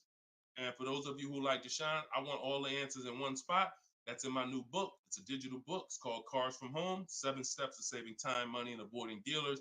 And you can get yours, have everything I teach in one spot. If you get the 75% off price, it's $24. It'll be in your inbox in 5 minutes. You can get it in my TikTok bio. You can get it in my Instagram bio, or on Facebook, YouTube. We got a link in the comment section for you that you can get your copy at 75% off. But it's only for 30 minutes. Once the timer expires, it does go back up to the $97 price. Okay, YouTube, Hanako. Sorry, hold on. Eyes water, I'm sorry. All right, YouTube, Hanako. What if you guess incorrectly on what your yearly mileage will be for a lease? Can you renegotiate your lease if you will go over the mileage? So some brands will let you buy mileage before the lease ends. So you can buy them, but I think BMW has it where you can buy the mileage for like 15 cents, but you can't be within like the last 3 months or last 6 months, something like that. So everybody, if you do have that option, you want to call your leasing company and you want to see. But I teach to estimate your miles. Like I have a chapter in my book. It's not even a chapter. It's like a little section called Choose Your Mileage Wisely, where we walk you through the math. Now, sometimes lifestyle changes. You were working 10 miles from home. Now you're working 30 miles from home. That's understandable. What I like to do is we always do an equity assessment. Who has a lease, but you didn't know you could sell leases? Type of question mark. If you did not know that you could sell a lease, I want you to type a question mark in the comments, because you need to get familiar, and every one of you who are going to be replacing your cars, whether you own it, lease it, anything, you need to get familiar with what we call an equity assessment. Yep, I see a lot of you. So a ton of you have leased cars and you didn't know that you can sell leases. So imagine how much that's cost you so far. Again, I'm the bad news first person. If you dropped off a car without seeing if there was any equity, then you certainly, I mean, there's no guarantee, especially, but if you dropped off a car 2020, 2021, 2022, oh, you most certainly, there's a good chance you had equity because everyone did. And it was to the tune of, 5,000, 7,000, 10,000. If you had a truck, some of these trucks, $10,000, $12,000 checks people were getting. Now those big checks are over because that was a limited inventory thing where resale values were so high. Almost everyone had equity. But you need to make sure you're not leaving 1,000, 2,000, 3,000 on the table in this market. In a normal market, we always do an equity assessment. So if you're going over your miles, you want to do an equity assessment to see if you can sell it. Because if you sell it, you're out of it, and you can just go lease a new vehicle. But so the equity assessment is you call your bank, you get your payoff. You go, once you have your payoff, you want to ask them. It's only for leases. The second question is only for leases. Do I have a third party restriction? If they say yes, you just need to make a note of that. If you don't have a third party restriction, and there's several brands that don't, Chase, Toyota, Mazda, there's still a couple leases out there that don't have third party restrictions, then you're going to go and you can sell to any of the online bidders, highest bidders. You get all these offers. And look, let me be clear on when you should be doing this. Before you ever think about shopping for a car, you gotta take care of your equity. You shouldn't be shopping for a car and then saying, all right, now let me check and see what equity I got. Because now if you don't, you need to know that up front, because if you have $3,000, $4,000 of equity, that matters going into your budget. Maybe you want to apply it to your next deal. Maybe you want to put it in your bank account, but you need to know about it early. That's why it's the second step in my system. I got 7 steps. Equity assessment is the second step. As soon as you think about getting a new car, your first question should be buy or lease. Should I buy or lease? That means, am I keeping the car 8 years or not? And then the second thing is equity assessment, because that's going to tell you your positioning with your current car. So once you get your payoff, you go to the Carvana, CarMax, Driveway, and you look, you do what you want. I would not suggest you be lazy in this. This takes 20, 25 minutes, and this is your money. So you go to those websites, CarMax, Carvana, Driveway, Kelly's Blue Book Instant Cash Offer, hold on, AutoNation Sell My Car, and Car Google Sell My Car. 6 offers. 6 cash offers, and that's going to tell you your equity position. That's once you know that, because some of you are going to do that and find out you got negative equity. Now you have to plan accordingly. Some of you are going to do that and find out you got 4,000 of equity. Now you got to plan accordingly. Some of you in leases are going to do that and find out you have no equity, in which case, okay, I just need to wait until my lease is up. I can't get out early. But so the equity assessment tells you how you can move to the next step. Okay? So that's what you focus on. That's what you focus on at this particular step. Okay? Go ahead, shoot the next question up, Dolan. All right, we're getting a lot more. I'm gonna try to get through. I'm gonna try to go faster, but go ahead, shoot the next one up, Dolan. This one's Instagram. That's my man that I said I didn't want to butcher your name. Might even be a woman, so I'm not even gonna try to pronounce the name, but my lease is up in 6 months. I would like to lease again. Is my current lease going to hurt me when trading it in? Equity assessment. I'm glad you asked that. Equity assessment. That's the game. That's the game. See, those are the questions that gets answered with the equity assessment. Is my lease going to hurt me or help me? Do the equity assessment, and you'll know. Now, if you have a third party restriction, then we can't sell direct to these online buyers. We have to sell to a local car dealer of the same brand. So I have a script in my book where I walk you through talking to used car managers so that you can actually sell your car locally to them. You're selling a 2 or 3 year old car, usually good mileage for most. We need to sell that car to a local used car dealer, but we are still getting bids. We're not walking in. This is what a lot of people did. You may have did it. Man, I got a third party restriction. I'm gonna just walk into the dealer. hey, yeah, look, I know I got equity. You don't realize how you're making it hard for someone to even help you because you don't know how much equity you got, and now you're coming in and you're not really saying what you know. When you're at home and you're talking to managers, you're talking to people and getting offers for that car, you can speak intelligently. And we only talk to used car managers in those cases. But that's only if you have a third party restriction, because some people, another thing they were doing is buying their cars and then turning around and reselling them. Reason I never do that is because, and nobody who's listened to me, even throughout the pandemic, I don't think we had one person do that, is because when you buy, you pay taxes, you pay fees. So yeah, if I had 5,000 in equity and then I buy the car and resell it and then I pay 4,000 in taxes and fees, by the time the title gets to me and all of that, I might break even. When we sell direct to a used car manager, a local dealership, we don't pay those fees. So although they might not pay, they're not going to pay as much as CarMax, Driveway, and any of these online bidders, we still get offers from them because we don't have to. They're not going to pay those fees. We're not. Those fees aren't going to come out of our profit. Okay. Equity assessment. Again, D. I'm gonna just call you D. Go ahead. Next question, Dolan. Exactly. Exactly. Auto advisor. Equity assessment. How'd you come up with the auto advisor? That's so funny. I'm just not used to seeing, I'm not used to seeing anything that says the auto advisor unless it's there's a lot of Deshone the Auto Advisor accounts going around inboxing people to buy crypto. I don't do anything but car education. So if it ain't about Cars from Home, my book, if it ain't about Cars from Home, my video library, it ain't about my coaching program, then it is not me. Stephanie from TikTok. So you can ask any lender, even if they don't work with them directly at the dealership? Absolutely. These people lend money. They don't care about selling you a car. People that lend money want to give you a loan. Good question. Absolutely. Go ahead. Shoot the next one up, Dola. All right.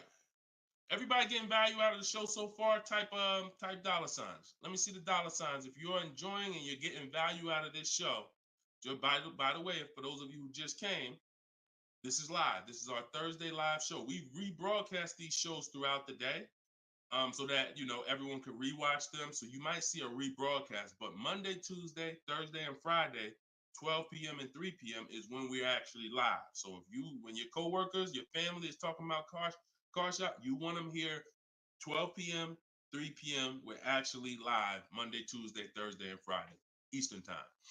All right. This one's from Instagram. How do you get a great lease deal? Bids. It's the only way. Because all right, so I'm gonna give you an example of how not getting bids will actually deceive you, and you could possibly think you got a great lease deal. So this is Charles. He got a Palisade. Palisade is probably one of the top 5. Definitely throughout the pandemic, it was probably top 5 most popular, SUVs. People were overpaying, and I don't want to, I don't, you might have one. And unfortunately, a lot of people overpaid for these, and they're still overpaying for them. So he reached out to 3,500 dealers. Now he used my system. So this probably took him about 25 minutes. I have something in my book. My strategy is called the 25 to 5. What that is we're connecting with 25 dealers online. And our goal is to get 5 offers. Because if you want to show earlier, I told you 80% of dealers are overpriced. So we're going to get 5 offers, and they're going to be about $150 to $200 apart minimum. Your best offer when you get bids is going to be about $150 per month to $200 a month cheaper. Now, if you're purchasing, hold on.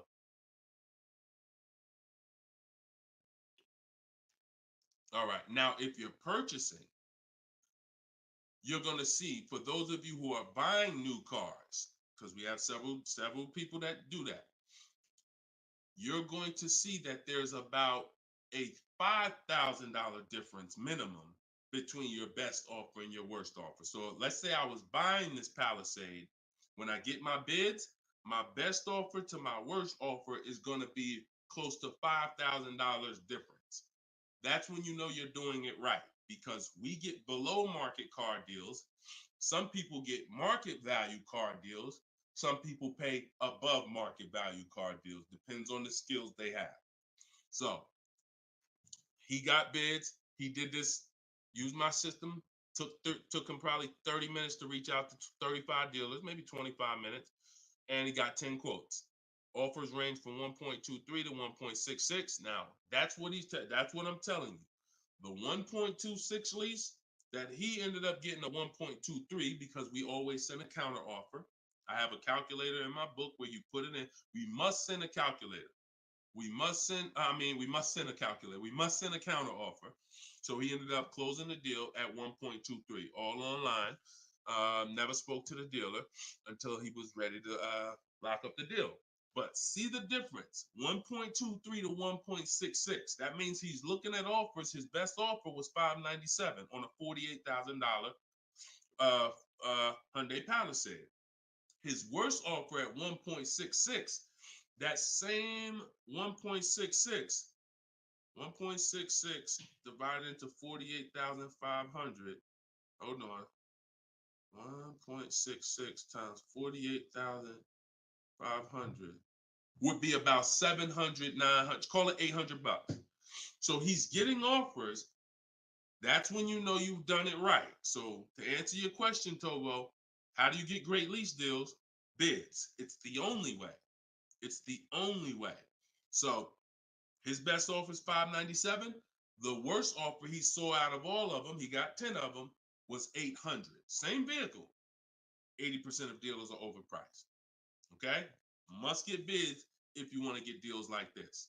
Only way. All right? Shoot the next one up. Now, look, hold on real quick. I want to say one more quick thing. Until you get bids and you have enough bids, you might think you got the best deal, but you just don't know what the best deal is. See, you're going off your gut. If you're going off your gut, look at Kimberly.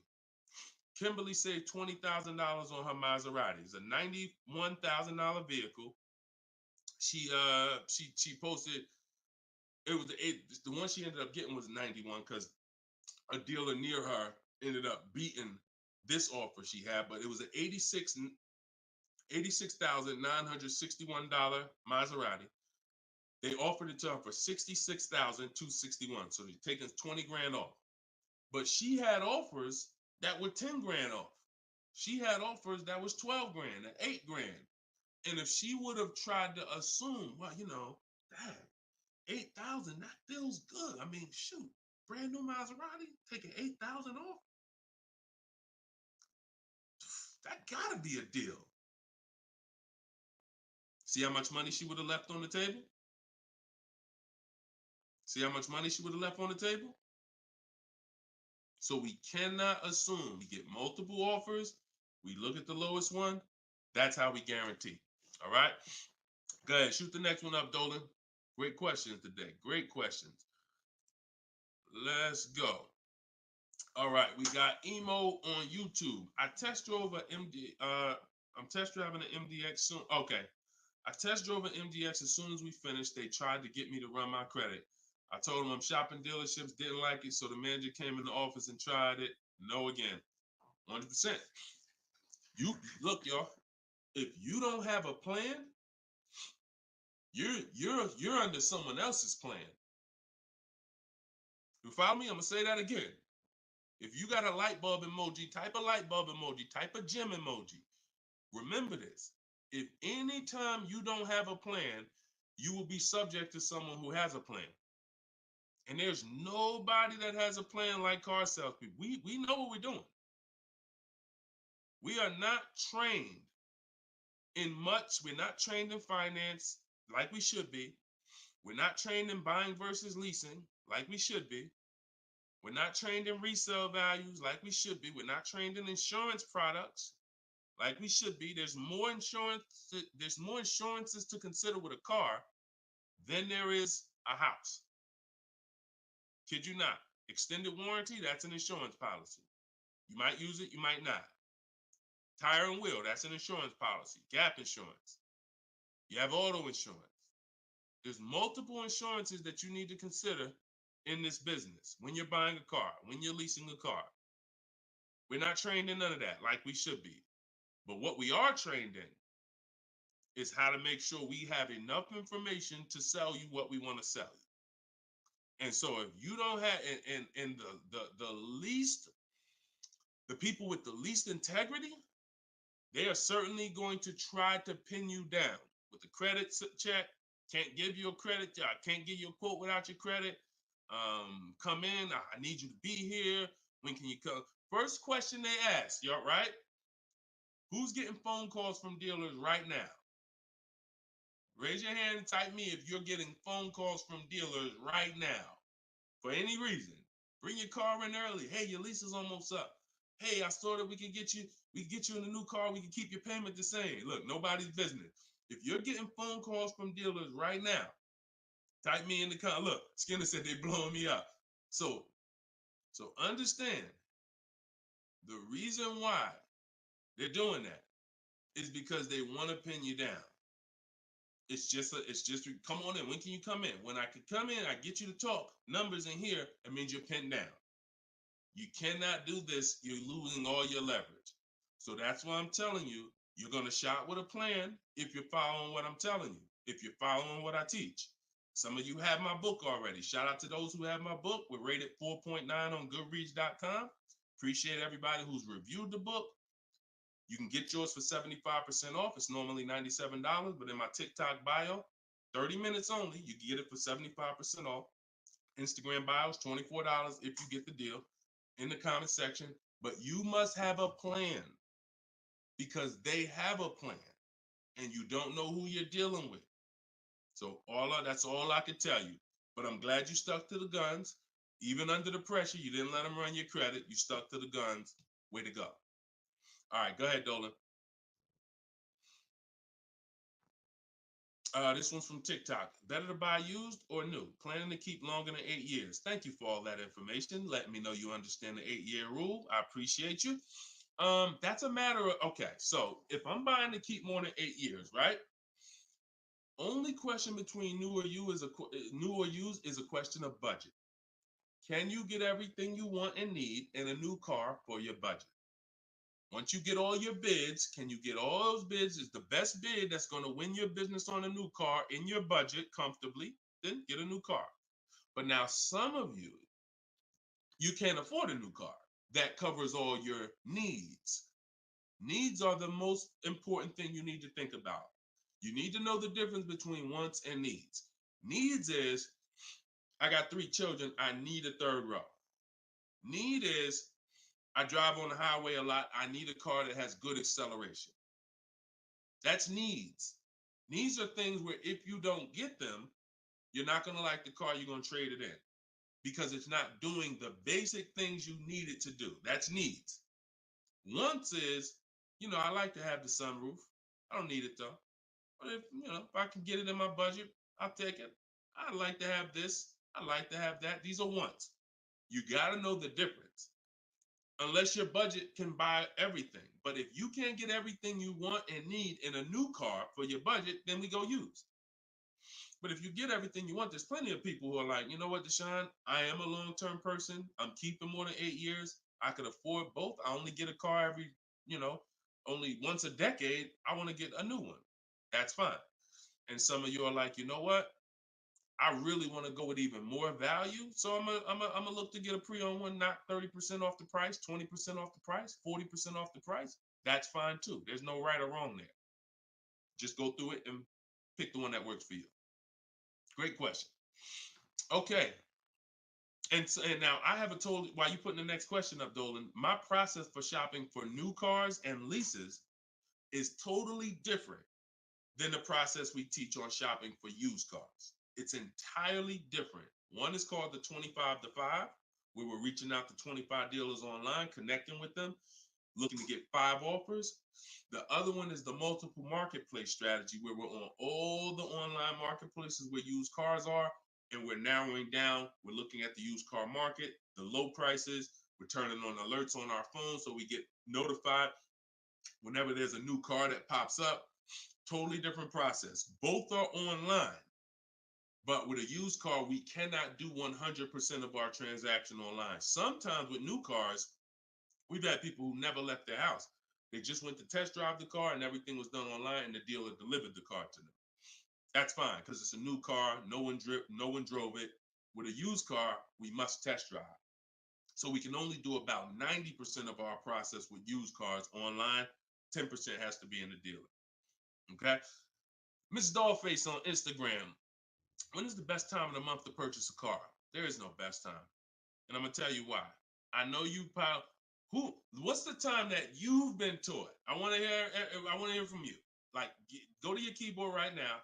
What is the time that you've been taught is best during the month to buy a car? And we got a bunch of people on here, a bunch of different people. Tell me the time that you've been taught is the best time to buy. And then I'm going to tell you why that's not the best time. Right? And I know what everybody's going to say. We all going to say the same thing because we were all taught. Well, now I can't say we because I was in the business. Exactly, HBD, end of the month. Cherie said November. Tothy on Instagram, end of the month. Look, Skinner, around the holidays. So your answer, Skinner, was about the same as Sharice. November, coming into the holidays. Now, I want you to picture any other business because what I'm trying to get you to see is that you are taught, programmed to shop for cars different than you shop for everything else in life. Everything else in life, because if you had a business where every single time at the end of the month, just dozens and dozens of people just came into your store because that's what the marketing did. Are you more, and let's really use some real terms here. Are you more desperate to sell something when the store is packed? Or are you more desperate to sell something when the store is empty? See, I want to tell you a story. If I could get you to continue to keep these stories in mind, it'll answer your questions. Now, obviously, everything's in my book. Some of you have my book and you understand all of this is laid out for you. But even as you're listening, I want you to grasp concepts that you're going to see. Are you more desperate to sell something when the place is exactly, Toothy, when the place is empty? Place is empty. If I got a store and I haven't opened up that register all day long, it's daggone 5 p.m. I haven't seen one customer. I'm desperate. But if the store is packed, man, I ain't thinking, what are we giving deals for? You know what I'm saying? What are we giving deals for? The place is packed.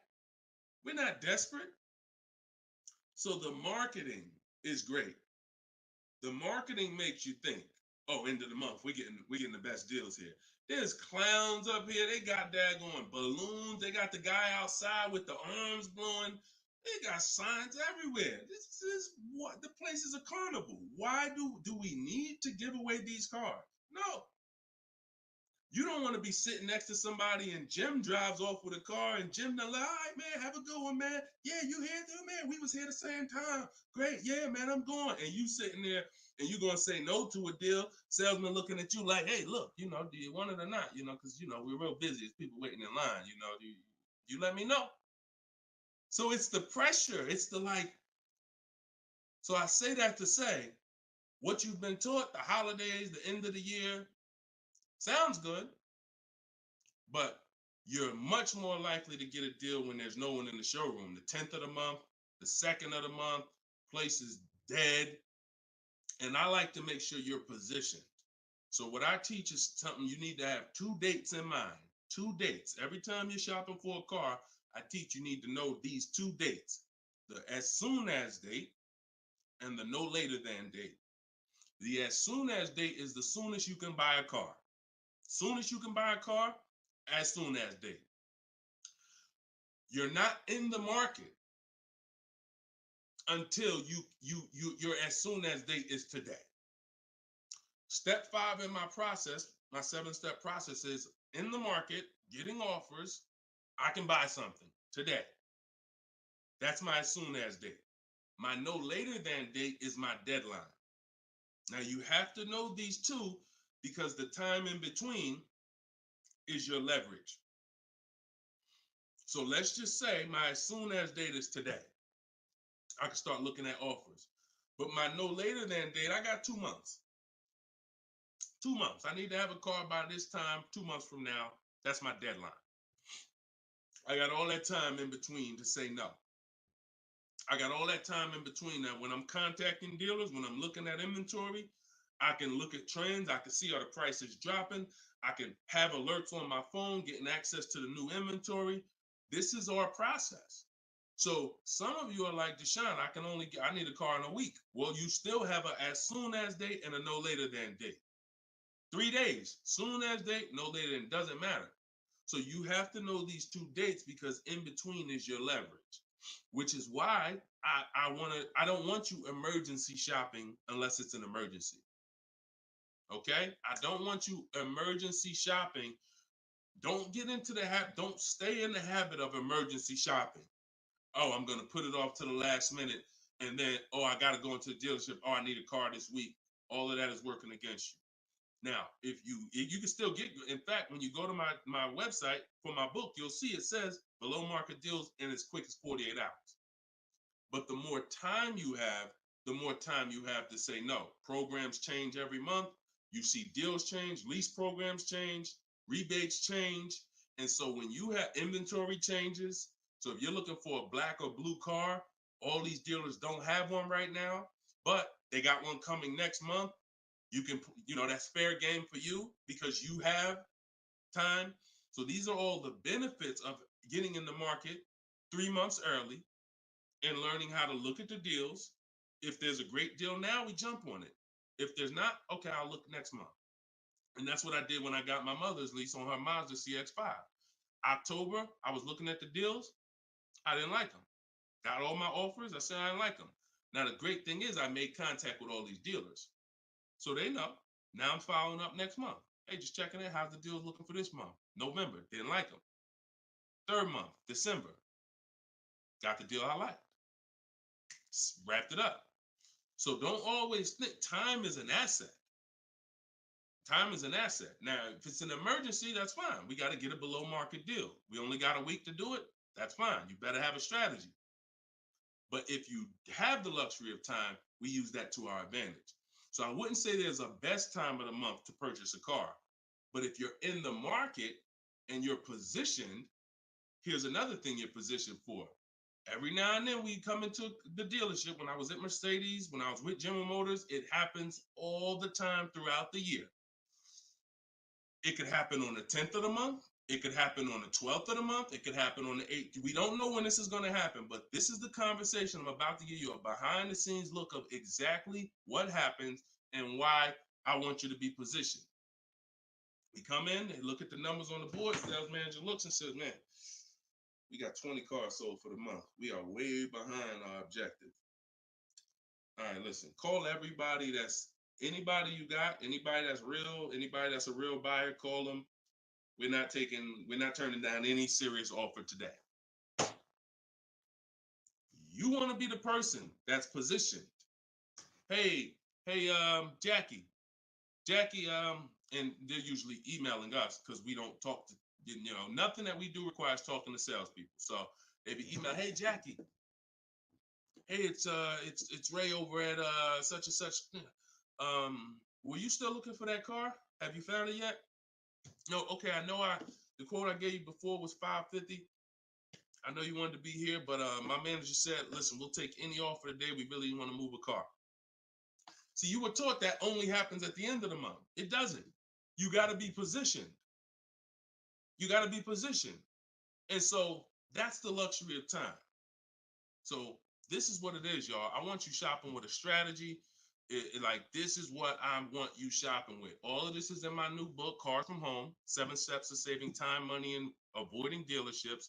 Learning the science of making dealers and banks bid for your business while you sit at home, getting below market car deals in under 90 minutes.